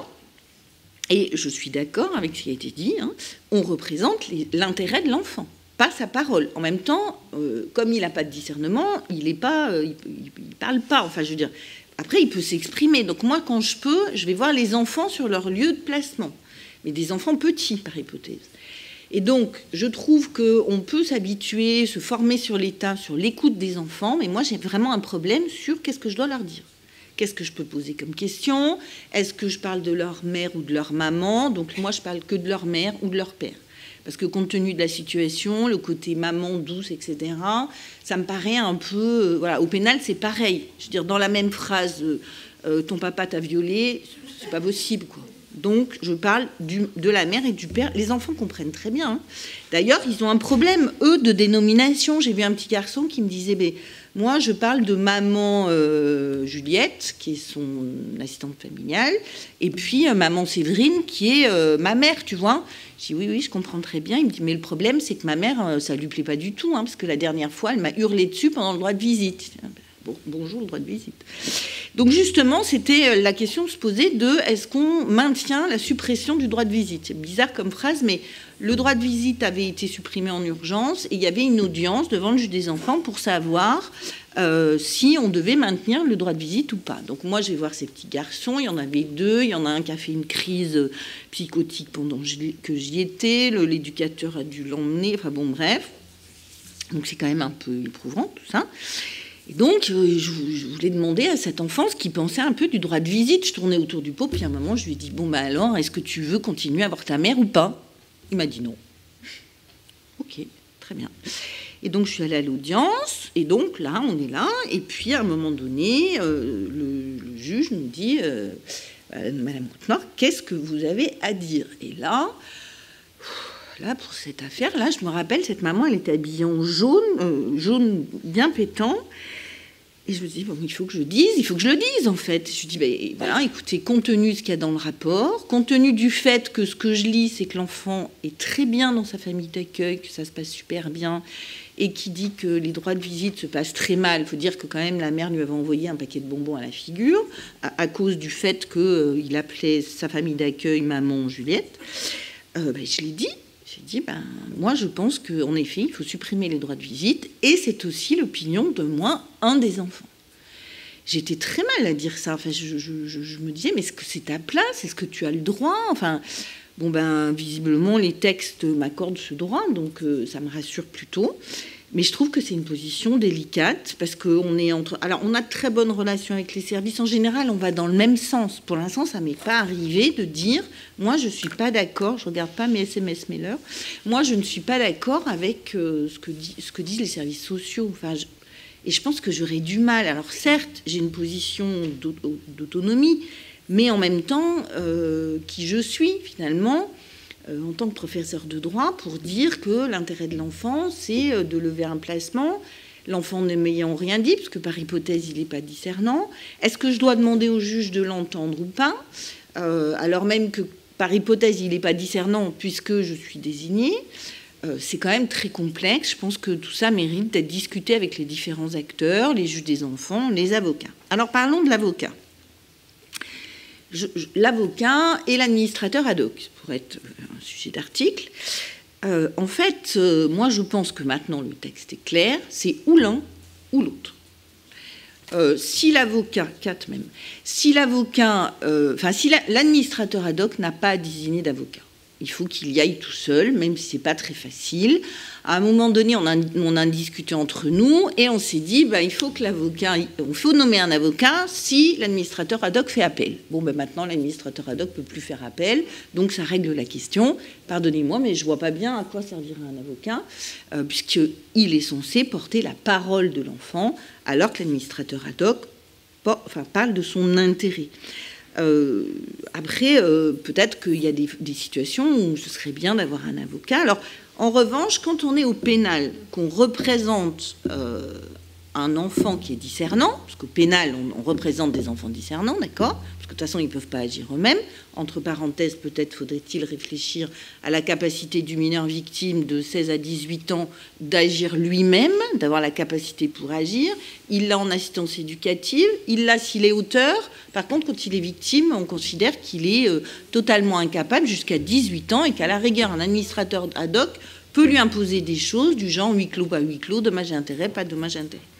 Et donc, pour en revenir, qu'est-ce que je disais déjà ? Oui, donc on peut avoir un avocat au pénal qui peut, et souvent moi j'essaye de faire en sorte que ce soit le cas, être l'avocat de l'enfant discernant dans le cadre de l'assistance éducative. Et là, le juge, alors la question, mais je ne vais pas parler des avocats, mais enfin quand même c'est bizarre ce texte, parce que quand même l'enfant peut dire lui-même « je veux un avocat ». Il n'a pas besoin que le juge dise « je considère que c'est dans l'intérêt de l'enfant d'avoir un avocat ». Mais on peut le désigner de différentes manières. Je pense que c'est plutôt intéressant. Donc nous, on va avoir le dossier, on va avoir la décision. Okay, on va avoir la décision et on en fait quoi en fait ? Puisqu'on ne peut pas faire appel. On est content, on se dit, le juge nous a entendus, il va dans le sens, voilà, ou alors il n'y va pas, ok, il n'y va pas, mais de toute façon, je ne peux pas faire appel. Donc, et alors, la question de on peut être redésigné en appel, en revanche. On est censé être informé de toutes les audiences. Alors, Laurent, tu écris qu'il faut, à ton avis, désigner, mais c'est le texte, hein, désigner un administrateur ad hoc à chaque nouvelle mesure. Non, mais là, non. Moi, je considère qu'il faut on est désigné au début jusqu'à la fin. Et d'ailleurs, c'est ce que font les juges des enfants. Hein. Ils nous convoquent à toutes les audiences, à chaque fois qu'une mesure est prise. Et je pense, j'espère, qu'on serait... Alors là, pour le coup, on aurait besoin d'être redésigné en appel. Parce que, je ne sais même pas. Moi, je considère qu'il faudrait que l'administrateur ad hoc soit administrateur ad hoc du début jusqu'à la fin. Alors, ce qui est intéressant dans ce que tu dis, je suis d'accord, quid si l'enfant devient discernant entre les deux ? Et là, en effet, il faut rendre notre tablier en disant, on n'a plus besoin, prends un avocat. Là, l'enfant, il dit, mais non, mais moi, je veux que tu restes. Bon, après, ça se voit en pénal. Des fois, en pénal, on est convoqué, l'enfant est majeur depuis 2 ans, mais l'administrateur ad hoc est toujours... voilà. Alors, est-ce qu'on ne pourrait pas dire que l'enfant... Enfin bon, bref, j'en sais rien. Peut-être soutenir l'enfant avant, après l'audience. On va pas comme ça lui dire, maintenant, tu es discernant, je disparais de la circulation. Surtout que, dans le cadre de l'assistance éducative, comme il n'y a pas d'avocat, on a un lien plus important que dans les autres procédures où... En effet, on disparaît un peu, et moi je trouve que c'est tant mieux finalement au profit de l'avocat qui a un rapport avec l'enfant peut-être plus important. Donc pour conclure, je pense quand même que les administrateurs ad hoc ont vraiment un rôle à jouer auprès des juges des enfants. Il me semble que quand c'est le cas, les juges des enfants sont plutôt contents. Après, reste à trouver une place, mais j'espère que petit à petit, et grâce au texte, je lui rends cet hommage, on va mieux comprendre à quoi sert un administrateur ad hoc, parce que je pense qu'il sert à quelque chose. Merci.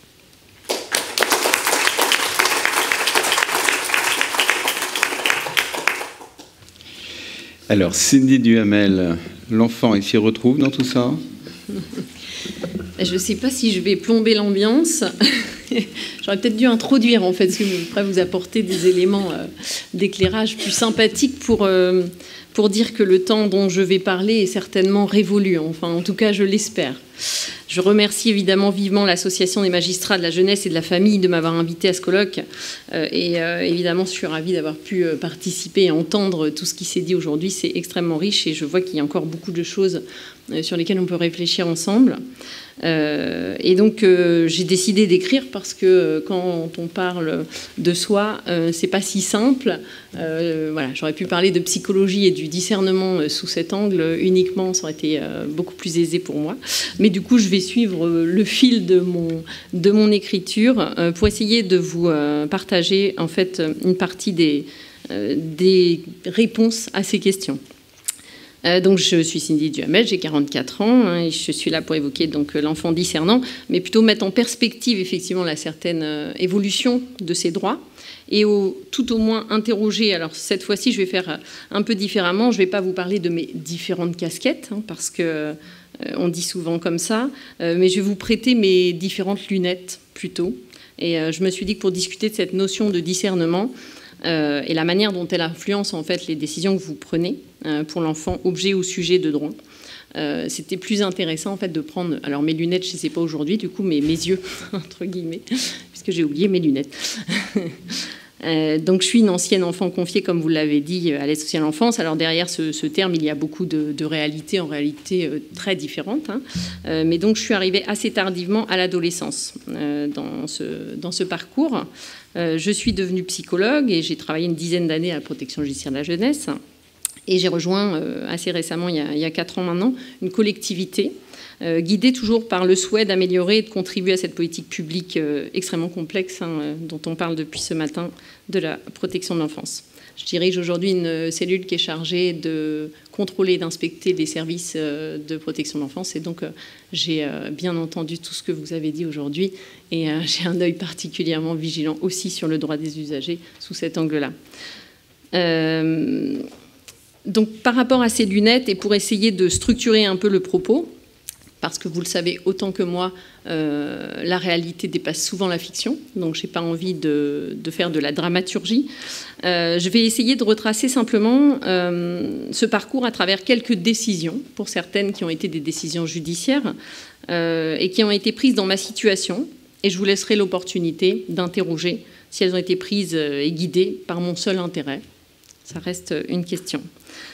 Ces décisions sont bien évidemment des moments marquants, donc je conserve, comme beaucoup d'enfants confiés, énormément de souvenirs. Des souvenirs en détail, c'est-à-dire que quand on se parle, on est capable de se rappeler de la robe jaune de la dame ou de détails extrêmement importants qui font que ces moments ont été marquants et sur lesquels j'ai eu évidemment beaucoup de temps pour ressasser. Quelques éléments simplement de contexte. Je suis une enfant aînée, donc c'est peut-être pas anodin. 2 parents donc très jeunes, adolescents, 17 pour ma mère et 19 pour mon père quand je nais. Et donc chacun d'eux vit encore chez ses parents. Ils ont chacun 8 frères et sœurs, donc je vous la fais assez courte, qui sont des grandes familles effectivement. Mais dans la famille de ma mère, il y a déjà 4 enfants placés aînés. Et donc, ça interroge aussi le schéma de répétition qui m'a beaucoup questionné par la suite. Ce couple adolescent n'est évidemment pas très stable. Il y a de la jalousie, de la violence, des séparations, et puis un deuxième enfant accident, parce que souvent un seul accident, ça n'arrive pas comme ça. Une petite sœur qui arrive 2 ans après moi. Le premier événement marquant, je dirais, pour mettre ses lunettes d'enfant, c'est quand j'ai 2 ans et demi, à peu près 3 ans. Mon père vient nous chercher chez mes grands-parents maternels, donc puisqu'on vit avec ma mère chez ses parents. Ils n'ont plus d'argent pour nous nourrir et donc ils se plaignent de l'absence de ma mère qui est une adolescente. Et donc, il vient nous récupérer. Le seul problème, c'est qu'il travaille toute la semaine et donc il faut trouver une solution. Donc je crois qu'on est confié, je dis je crois, hein, parce que moi, personnellement, je n'ai pas vu mon dossier et donc vous verrez qu'il reste des zones d'ombre. On est confié en tiers digne de confiance à nos grands-parents paternels, et on vit avec plein d'oncles et de tantes encore dans une sorte de dortoir, en fait, avec des sanitaires à l'extérieur, enfin un truc assez sommaire quand même. Et du haut de mes 3 ans, j'aurais certainement pas pu exprimer effectivement de paroles discernantes face à un juge, mais j'aurais certainement pu dire par contre quelques petites bribes de ma réalité, et notamment le fait que ma mère avait disparu du paysage, en tout cas du mien, depuis quelques mois. Les années passent, pas de décision de justice à ma connaissance, je dis bien à ma connaissance. Mon père se tient loin des tribunaux parce qu'il les a fréquentés certainement de trop près dans une adolescence un peu tumultueuse. Et donc on me parle d'une décision à l'amiable, de parents séparés, et donc je mène une existence pendant quelques années presque normale avec un père et une belle-mère. Belle-mère que j'appelle maman, puisque c'est elle qui se lève la nuit, c'est elle qui est là, qui est présente, et donc je l'appelle maman assez naturellement, puisque j'ai aussi un petit frère qui est arrivé entre deux. Et un jour, donc là c'est une nouvelle décision, j'ai 8 ans, un dimanche, ma sœur et moi, on est toutes belles, on est apprêtées, et une voiture nous attend, et donc il s'agit de ma mère. Voilà, donc on me dit tu vas aller passer la journée avec ta mère, puisque elle a été condamnée à payer 5 ans d'arriéré, alors vous me direz si c'est réel, je ne sais pas, de pension alimentaire, et donc il faut qu'elle exerce ses droits de visite et d'hébergement. Donc voilà, c'est la première fois que je la revois depuis tout ce temps. Et donc il y a une femme avec un homme et 3 enfants, et je me dis tiens, c'est étrange, bon, je pleure toute la journée, et ma sœur me dit mais tu vois, c'est pas si grave, elle est plutôt sympa, et on a mangé des bonbons toute la journée. Voilà. Et donc, il se passera que on ne la reverra plus. Donc, la question, c'est, à 8 ans, je ne suis pas encore une enfant discernante, au sens de la loi. Je n'ai pas été reçue par un juge aux affaires familiales, je ne le connais d'ailleurs que de nom. Et j'associe ces histoires d'argent entre adultes, on va dire, auxquelles je suis par contre systématiquement exposée, au fait de finalement, il faut donc payer pour nous voir. Et pour moi, le juge est plutôt quelqu'un qui condamne, donc, puisque ma mère était condamnée, en tout cas dans le discours ambiant. J'ignore si ma mère a encore l'autorité parentale, notion dont j'entends parfois parler chez moi. Effectivement, son nom est barré sur mon carnet de santé. Et je grandis avec une peur, alors c'est vrai que je voulais vous sensibiliser, mais c'était l'occasion, qui est peut-être assez commune à ces enfants, en tout cas à quelques enfants placés que j'ai rencontrés, c'est la peur d'être enlevée, en fait. Pourquoi ? Parce qu'en fait, on ne sait pas si elle a le droit de venir, de ne pas venir, si demain elle peut arriver n'importe où, si je peux la croiser, si je vais la reconnaître. Et en fait, on ne sait pas. Voilà. Donc il n'y a rien qui est dit. Bon, vous aurez compris, je suis aussi dans une famille qui ne parle pas beaucoup de ce genre de choses. Et donc, pour venir face à vous, je me suis interrogée à savoir qu'est-ce que j'aurais dit au juge si je l'avais rencontré à cet âge. Et en fait, je lui aurais dit que je ne voulais pas la voir, puisque je ne le voyais pas. Et je lui aurais dit, je m'étais adaptée quelque part à cette réalité, mais surtout, tout ça faisait très peur en fait. Donc je lui aurais dit, je ne veux plus voir ma mère, et peut-être le juge se serait dit, il y a de l'emprise, il y a de la manipulation, même, je ne vais même pas aller jusqu'à l'aliénation parentale. Peut-être en fait, y aurait-il eu simplement une réflexion autour de qu'est-ce que c'est qu'un parent qui a peur de l'autre parent, comment il peut s'effacer au fil des années peut-être aussi, est-ce qu'il y a du trouble psychiatrique, toutes ces questions en fait se sont mélangées bien après, comme disait tout à l'heure Véronique, c'est peut-être l'illusion biographique ou l'entretien narratif, je ne sais pas, en tout cas j'aurais certainement dit que je ne voulais plus l'avoir puisque j'avais trouvé une autre mère, donc il n'était pas question d'en avoir non plus 36. Je pense que tous les enfants privés d'un parent au quotidien, dans ces conditions de séparation conflictuelle, finissent par se construire des scénarios, là où il n'y a rien qui est parlé, effectivement. Et le mystère reste entier jusqu'à ce jour. Est-ce que je vais payer pour elle quand elle sera à l'EHPAD ? Finalement, je n'en sais strictement rien. Et quelques mois avant d'être confrontée à un juge des enfants, j'emploie le terme « confronté » à dessein, évidemment. Je suis amenée au commissariat de police parce que je me suis échappée de chez mon père en sautant par la fenêtre pour me réfugier chez une tante qui est voisine. Enfin, on a un jardin voisin, c'est la sœur de ma belle-mère. Et mon père me cherche partout, il est comme un fou. Je suis en chaussettes, ma sœur m'a aidé à ouvrir la fenêtre avec une petite cuillère parce que mon père avait démonté toutes les huisseries, enfin voilà. Donc je suis en chaussettes parce que je n'ai pas de chaussures, il les a cachées. Et donc je me cache chez ma tante et mon père vient chez elle et il la menace avec une arme, il tire en l'air. Donc moi je suis cachée dans un placard et donc je l'entends bien entendu. Et donc la police arrive, je suis emmenée au commissariat. Et donc les policiers m'expliquent que je suis... voilà, qu'est-ce qui s'est passé, etc. Mon père est reçu d'un côté, voilà. Et donc me font comprendre que voilà, si ça se passe mal, alors peut-être tu vas aller en foyer, etc. Donc je dis oui, je veux aller en foyer, j'ai peur. Et en fait, chemin faisant, je ne sais pas ce qui se passe. En tout cas, je repars avec mon père, voilà. Et mon père et mon oncle, alors ils lui ont saisi son arme, bien entendu. Enfin, vous imaginez dans quelle situation de confiance vis-à-vis des adultes. Et quelques semaines après, je suis accueillie en urgence à l'hôpital suite à des violences commises par ma belle-mère. Et donc là, je suis placée à l'hôpital pendant 15 jours. Donc peut-être déjà à l'époque, il y avait une pénurie, en tout cas parce qu'il n'y a pas de place dans les foyers. Et puis j'arrive dans un foyer qui est un peu une petite lumière au fond du tunnel pour moi. J'arrive dans un foyer qui est une petite maison. D'ailleurs, elle s'appelle la petite maison. Elle fait de l'accueil administratif et judiciaire. Et donc, il y a une audience qui arrive chez le juge. Et là, pour tout vous dire, parce que je vous entendais depuis ce matin et j'essayais d'y réfléchir, je n'arrive plus à me rappeler du juge. C'est pas anodin, parce que j'ai beaucoup d'autres souvenirs, mais quand même, ça m'a interpellée. J'ai le vague souvenir d'une travailleuse sociale de l'ASE que je ne connais pas, du psychologue. Alors lui, j'aurais du mal à ne pas m'en souvenir. Il est psychologue au service éducatif auprès du tribunal, puisque la PJJ fait encore du civil. Et surtout, ça sera mon collègue plus tard. Donc, je me rappelle très, très bien de lui. J'ai l'impression de le manipuler. C'est drôle, hein, parce que... Alors lui, pour le coup, il me fait dessiner, il me fait utiliser des tests, etc. Et puis, je lui dis évidemment que ce que j'ai envie de lui dire, c'est-à-dire, oui, je veux être placée. Mais il y a mon père et ma belle-mère que je n'ai pas revus depuis que je suis hospitalisée à ce moment-là. Et ils sont là, il faut que j'affronte dans les couloirs du tribunal. Quiconque a connu le tribunal de Rouen sait que les couloirs sont tout petits et qu'on est forcément des fois amené à se croiser. Et donc je vois leur mépris, je vois beaucoup de choses. Et j'ai peur parce que le juge, c'est celui qui punit. Je ne le connais que sous cet angle. Toute la famille de mon père est à peu près passée devant un juge et par la case prison. Et c'est moi qui vais devoir répondre devant ce juge que je suis une mauvaise fille. Là, c'était un petit clin d'œil à Véronique qui n'est plus là, mais qui sera effectivement pour son brillant travail sur les mauvaises filles. Mon père se plaint, il ne sait pas gérer cette adolescente rebelle. Lui et ma mère ne sont pas recadrés sur les violences, ils sont écoutés dans leurs demandes. Et mon père obtient quelque chose de bizarre, enfin aujourd'hui je trouve ça bizarre, mais l'interdiction de me rendre dans la ville où il réside. Notamment parce que ma tante m'a aidée effectivement dans ce périple et que c'est pour m'éviter d'aller chez ma tante.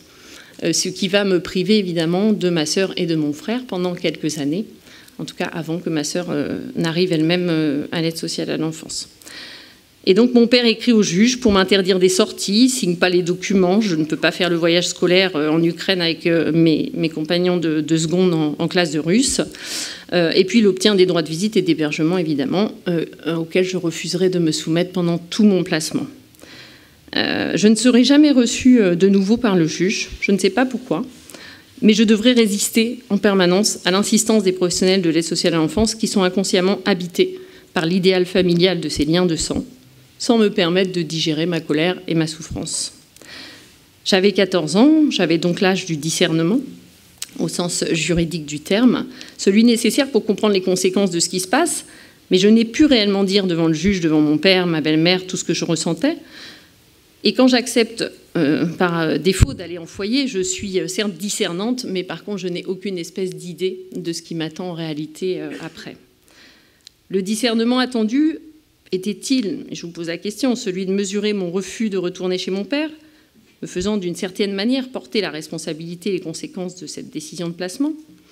Alors que pour moi, la question principale qui se posait, ce n'était pas celle-ci, mais plutôt celle de savoir pourquoi, depuis toujours, dans ma famille, la violence avait été une modalité relationnelle, voire une modalité d'éducation.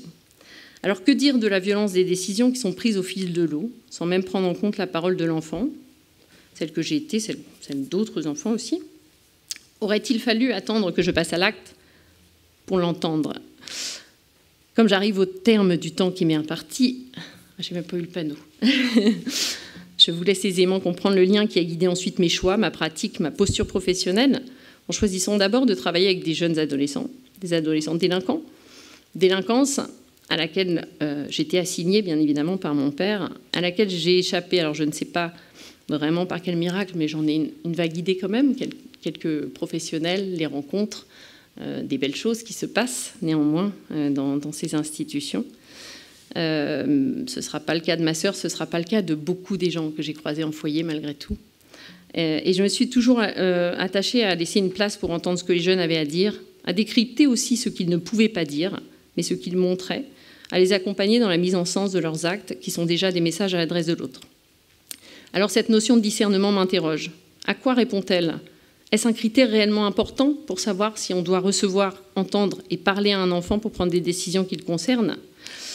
Et donc en tant que psychologue, en tant que chargée d'inspection ou experte pour les tribunaux, je dirais que je m'attache à donner cette parole à l'enfant, parfois à l'aider à trouver les mots, pour exprimer ce qu'il ressent, ce qu'il vit, ce qu'il espère, parfois ce qu'il craint.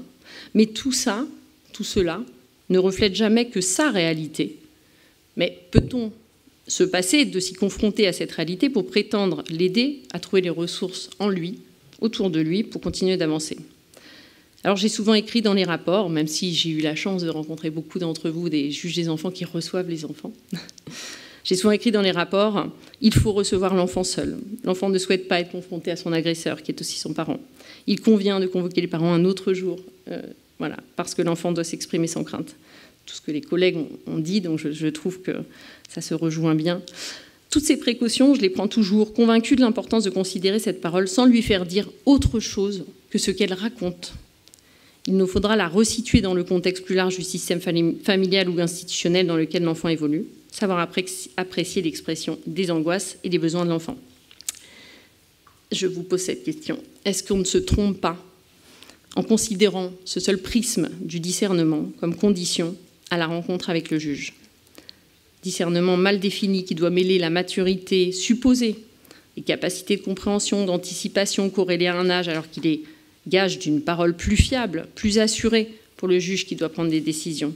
Le discernement qui permet de considérer une certaine responsabilité sur le plan pénal, comme ça a été dit, qui doit-il guider l'ensemble des pratiques en matière d'assistance éducative? Le juge a-t-il peur, bon là je fais un petit peu de provocation, d'être influencé par un enfant qui exprime ses ressentis? Pourtant, il me semble, et vous l'aurez compris, qu'à mon sens, l'absence de parole de l'enfant influencera tout autant vos décisions. Mais l'enfant ne pourra pas, dans ces cas-là, composer avec la complexité, le paradoxe apparent de devoir respecter les droits des parents, l'intérêt supérieur de l'enfant. Et n'est pas ajouter ici les intérêts et les demandes des institutions qui parfois sont guidées par leur propre intérêt dans leurs propositions. Alors pourquoi ne pas accorder systématiquement une place dans ce processus judiciaire à la parole de l'enfant, discernant ou non, ne serait-ce que pour lui permettre d'entendre ce qui constitue alors la décision prise dans son intérêt? En cela, je suis favorable à systématiser la présence des enfants. J'ai bien entendu que ça ne serait pas forcément facile, mais est faisable. Et la proposition de la rencontre avec eux dans les décisions qui les concernent, et de donner aux enfants en assistance éducative la même chance qu'à ceux qui ont exprimé leur souffrance au travers d'actes délinquants, d'avoir un avocat pour faciliter ce recueil de la parole, et son expression devant le juge qui reste un interlocuteur essentiel dans ce parcours d'enfants protégés. Françoise Dolto disait, pour conclure, on ne sait pas coordonner. En chaque enfant, on l'ignore trop, naît et se développe le projet intuitif d'être considéré comme une grande personne. Aussi attend-il qu'on ait à son égard le comportement et le respect que l'on a vis-à-vis d'un adulte. Il a raison. Je vous remercie pour votre attention.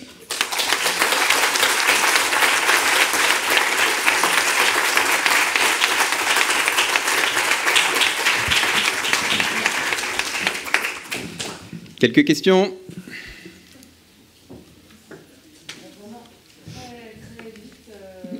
Et court parce qu'on a pris un petit peu de retard sur le planning, mais voilà, merci beaucoup pour ces interventions très fortes et très intéressantes. Alors, Des questions? Oui, en haut là, à droite. Madame.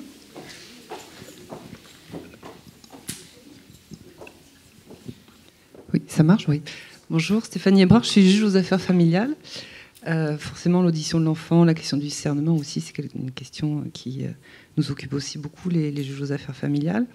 Non, j'ai une question par rapport au rôle de l'administrateur ad hoc, parce qu'effectivement, on a bien senti au travers de votre intervention, Madame Goutte-Noir, que bon, c'est encore plein de questions. Mais vous avez dit quelque chose qui m'a interpellée et qu'on peut revisiter à la lumière de ce qui vient d'être dit. Vous avez dit, mais s'il y a un administrateur ad hoc, alors l'avocat de l'enfant n'est pas nécessaire. Mais si on part du principe, il me semble que si l'administrateur ad hoc n'est pas celui qui accompagne l'enfant dans l'expression de sa parole, mais il est celui qui va venir témoigner ou rechercher, donc je pense en collaboration avec l'assistance éducative et puis le juge, qui est quand même celui qui va décider en fonction de l'état de l'enfant. Donc s'il a comme mission, à supposer qu'il est celle-là, de représenter l'intérêt de l'enfant, alors il me semble que la désignation d'un avocat de l'enfant pour aider l'enfant et l'accompagner dans l'expression de sa parole est plus que nécessaire, puisque l'administrateur ad hoc, alors, peut-être pourrait être en déport de la position de l'enfant et de sa parole. Donc on sent, au travers de ces interventions, qu'il est très important de donner la possibilité à un enfant de s'exprimer, quel que soit le message qu'il va donner, et même si c'est en contrariété avec ce qu'on peut penser de ce qui est son intérêt. Voilà. C'était une réflexion et je le soumets aussi à votre réflexion. En fait, c'est un peu... si on prend les textes dans l'assistance éducative, le mineur ne peut pas exercer de droits procéduraux s'il n'est pas discernant, y compris le droit d'être entendu. Donc l'administrateur ad hoc est là parce que le mineur n'est pas discernant et parce qu'on considère qu'il n'a pas de parole à porter. Alors on l'a dit, ça n'empêche pas qu'éventuellement il soit présent à l'audience, mais l'administrateur ad hoc, il est quand même là pour les petits, voire les tout petits. Alors, il n'est pas exclu pour autant que le juge souhaite le voir pendant l'audience ou avant, etc. Mais moi, je pense, et c'est pareil devant le JAF, que le discernement, c'est aussi une protection pour l'enfant. Parce que le discernement, c'est aussi le fait d'avoir conscience des conséquences de ses actes ou de ses paroles.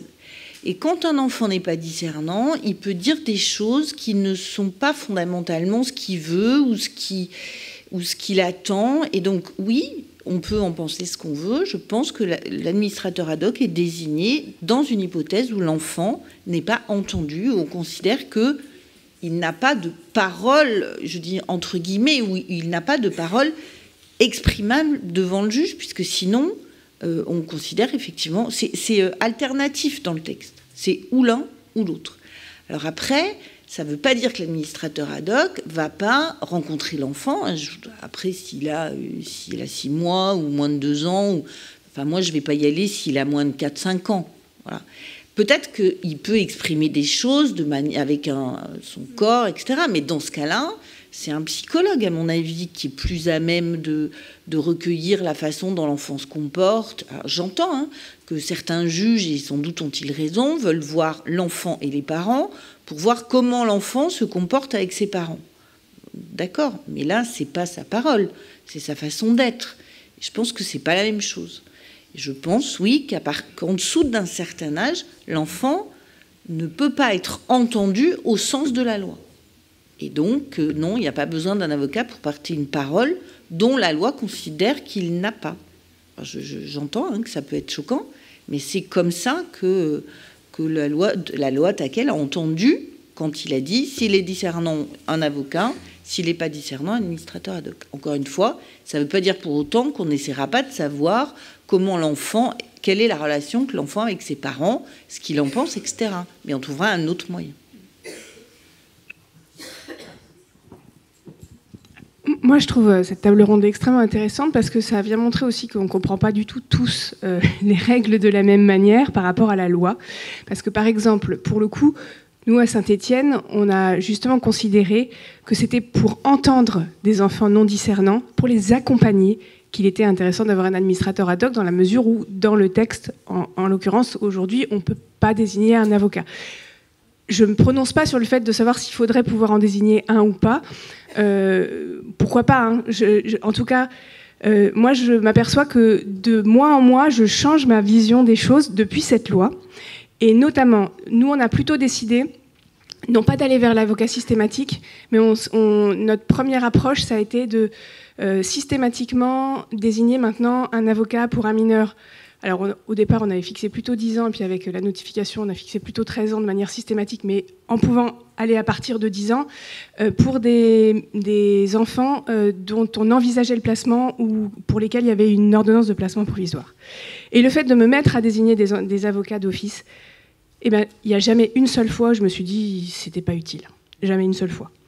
Et je ne cesse d'en voir l'utilité, et ça me fait regarder différemment la façon dont j'entends les enfants. Les autres enfants que j'entends individuellement dans mon bureau, ceux qui sont plus jeunes et qui n'ont pas d'avocat, ou ceux qui sont discernants mais qui n'ont pas d'avocat. Et j'ai comme un espèce de truc où je me suis dit, mais en fait, qu'est-ce qu'on fait depuis 20 ans à faire rentrer dans notre bureau des enfants qui ne nous connaissent pas forcément la première fois, tout seuls. Alors c'est à la fois hyper important pour les entendre, mais quand même, à hauteur d'enfant, qu'est-ce que c'est de rentrer dans le bureau d'un juge tout seul et de ne pas être accompagné, au-delà de la question de la parole. Et là, je suis en train de me dire, on va désigner plus systématiquement des administrateurs ad hoc pour entendre les enfants individuellement, mais pas forcément dans l'idée que l'administrateur ad hoc vienne dire quelque chose de l'intérêt de l'enfant, mais dans la question de l'accompagnement. Une personne autre qui accompagne l'enfant, qui lui fait comprendre où est-ce qu'il va aller, c'est quoi le tribunal, t'inquiète pas, je serai là, qui va reprendre avec lui derrière. Et je crois qu'à force, c'est peut-être un peu dur ce que je vais dire pour moi-même comme pour tous les autres, juste des enfants qu'on est, c'est à force de penser qu'effectivement on est super bon pour l'enfant et qu'on va être hyper bienveillant à son égard et qu'on va l'écouter, etc., il y a une forme d'impensé chez nous de qu'en fait, qu'est-ce qui vit de son côté, en fait, cet enfant, de rentrer tout seul dans notre bureau. C'est encore pire qu'il n'y rentre pas, ça je suis bien d'accord, et qu'on ne l'entende pas. Donc on a eu cette volonté de les entendre, et je pense qu'elle est hyper louable, mais quand même, ces petits bouts qui rentrent dans le bureau d'un juge sans vraiment savoir qui c'est, comment c'est, qui, pourquoi, alors ils sont accompagnés par les services éducatifs un peu, mais quand même les services éducatifs ne rentrent pas avec lui.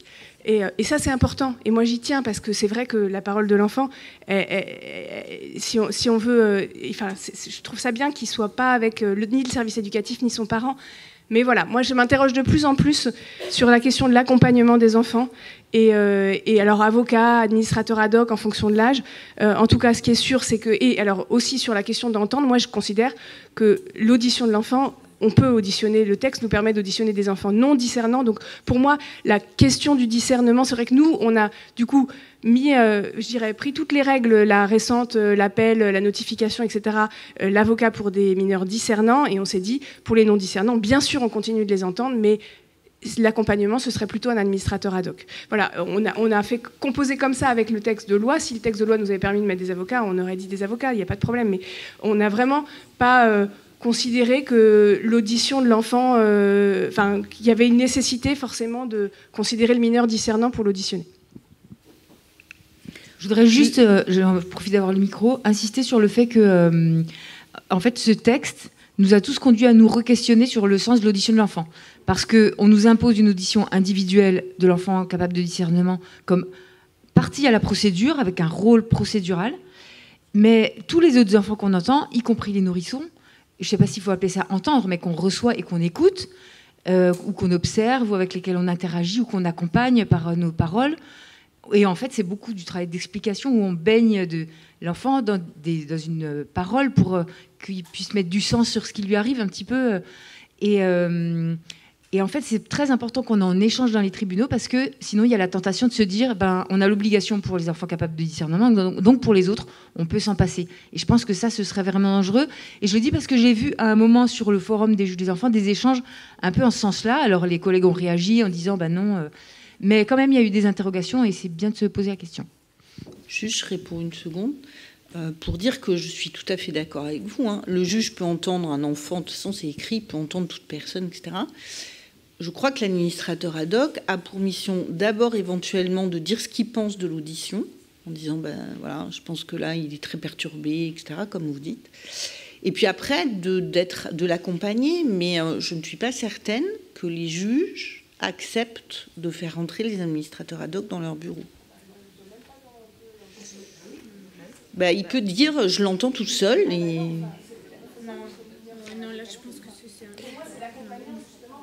Alors, je suis d'accord avec vous, sauf que... Alors, je ne sais pas comment vont faire les juges, mais je peux vous dire que dans les commissariats, on ne rentre pas dans le bureau. Hein. C'est pas la même chose. C'est pas... complexité de cette place de l'administrateur ad hoc en assistance éducative qui n'est justement pas là pour remplacer le parent pour pouvoir exercer des droits du mineur, puisque le mineur n'en a pas. C'est-à-dire qu'en fait, on est sur quelque chose... Donc moi, nous, on l'a compris comme finalement un accompagnement. Je crois qu'à un moment, moi, j'ai fait le parallèle avec Anatomie d'une chute, avec ce personnage qui accompagne cet enfant. On ne sait pas qui c'est, quel type de... Mais en même temps, je me suis dit, finalement, c'est quand même bien pour un enfant qui est au milieu de tout ça, d'avoir une personne près de lui. Voilà. Mais... Alors, moi, je voulais rebondir par rapport aux moi, je comprends tout à fait l'alternative, c'est où il n'a pas de discernement et c'est l'administrateur ad hoc. Ensuite, il peut donc demander à avoir un avocat ou le juge peut lui en désigner un s'il a le discernement. Mais dans l'hypothèse où on voudrait un administrateur ad hoc et un avocat, et à un moment donné, je me dis, mais qu'est-ce qu'il entend, cet enfant, de toutes ces personnes qui interviennent autour de lui? Enfin, à force de répéter 25 fois son histoire, ce qu'il veut, ce qu'il veut pas, il le dit à l'ASMAT, il le dit à son éducateur référent, il le dit à l'éducateur référent de l'ASE, enfin, il le dit, voilà. Après, donc, il y a l'avocat, il va raconter à nouveau. Enfin, à un moment donné, cet enfant, il va passer son temps à répéter à des gens différents. En plus, l'éducateur référent, il va changer parce qu'il ne va pas rester. Il va changer de lieu de placement. Le juge va changer parce qu'il va, au bout de 2 ans ou 3 ans, pouf, il est parti ailleurs, alors que lui, l'enfant reste là. Donc, en fait, il va passer son temps à répéter ce qu'il veut, sa situation, ses difficultés, à des figures inconnues. Je ne sais pas si c'est vraiment protecteur, tout ça, finalement, de multiplier les adultes autour de lui. Voilà.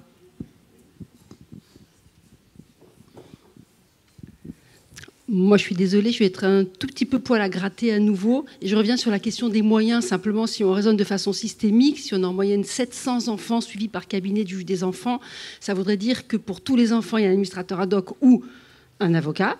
Et comme on a au moins en moyenne 2 audiences par an ou 1,5 audience par an, voilà le nombre d'audiences, le nombre de personnes. En fait, ce n'est pas possible à mon sens. Et je pense que véritablement, comme on n'y arrivera pas, tout simplement, il faut quand même, je pense, l'avoir en tête. Il faut donc se poser la question de qui fait quoi.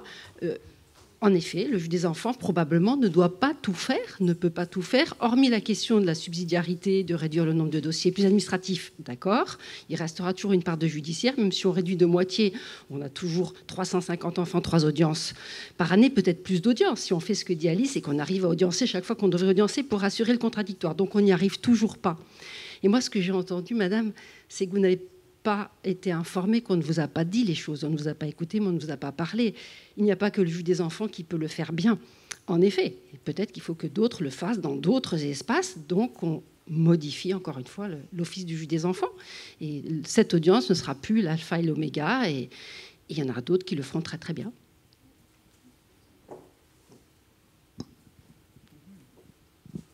Réaction ?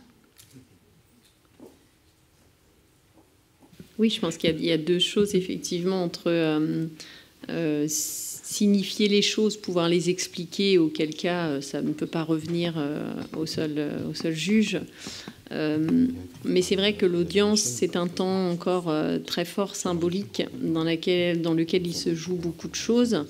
Et parfois, ça aide à mettre du sens. Et là, du coup, je vous parle plutôt avec les lunettes aussi de professionnels. Que dire de cette audience où le bébé que la mère tient sur ses genoux, c'est une audience de fin d'MJE dans laquelle on propose un placement, les 5 précédents enfants ayant été placés, et donc cette mère qui tient son bébé contre elle et qui pleure en fait sur le bébé, qui l'inonde complètement, et le bébé de 8 mois qui décolle complètement son corps de sa mère, mais vraiment comme un arc de cercle, tellement il y a de tensions. Et tout ça, c'est vrai que si on ne le voit pas en audience, on peut toujours expliquer les décisions a posteriori, mais enfin, même quand je pense à une autre situation. C'est pareil, c'était un rendez-vous de MJE où on était à domicile et donc cette maman explique. C'était une MJ pénale pour son fils aîné de 13 ans qui avait volé un tracteur pour se rendre sur la tombe de son père. Il avait fait d'autres trucs de délinquance, mais enfin, pour vous dire le contexte. Et cette maman qui explique effectivement que son mari s'est pendu et à quel point ça a été difficile au moment où c'est elle qui va chercher un couteau pour le décrocher. Et au moment où elle dit ça, je me retourne et le petit garçon de 3 ans arrive avec un couteau de boucher comme ça, qu'il est allé chercher dans la cuisine. Donc pour vous dire comment tout ce qui se dit autour d'eux, à quel point c'est extrêmement important et à quel point il se joue des choses qui nous dépassent et qui ne sont pas que dans la parole. Mais c'est vrai que cette parole, elle doit se dire dans l'audience du juge, et puis après elle doit se répéter en réalité. C'est ce qu'on fait avec les petits, avec les enfants aussi adoptés. On répète sans arrêt pour pouvoir y donner du sens à chaque âge, et avec cette question du discernement, ou en tout cas de l'acquisition d'une certaine forme de maturité. Mais je corrobore à ce que disait Josine tout à l'heure. On a aussi beaucoup d'enfants qui font preuve de beaucoup plus de discernement que leurs parents. Et donc ça, à un moment donné, dans les audiences, ça peut aussi prendre une tournure différente. Je trouve ça très très bien que la loi ait entériné le fait de recevoir en tout cas les décisions, puisque moi, si demain je dois répondre d'une pension alimentaire pour ma mère, je serais contente de savoir si elle avait vraiment perdu l'autorité parentale ou si qu'est-ce que c'est devenu, quoi. Donc ça, je ne sais pas s'il y a des archives là par contre de cet ordre-là, mais ouais. Juste sur la parole, à Bordeaux comme ailleurs, on a créé un conseil des jeunes de la protection de l'enfance. Donc ils débattent, ils expriment leurs souhaits, etc. Et assez bizarrement, c'est curieux, ils disent tous, mais en fait, on ne nous a pas expliqué pourquoi on était placés. Donc là, les services sociaux disent, mais bien sûr que si, on leur explique. Et en fait, même si on leur dit plusieurs fois, ils sont dans une sorte de déni, sans doute, je ne suis pas psy, mais je pense qu'il y a quelque chose de ça. C'est-à-dire que même si on leur explique, ils ne se souviennent pas. Alors peut-être parce qu'ils ne veulent pas se souvenir, ou qu'on ne leur a pas assez dit, ou pas avec les bons mots. Mais je pense qu'il y a quelque chose à travailler là-dessus. En tout cas, merci infiniment pour vos différentes interventions.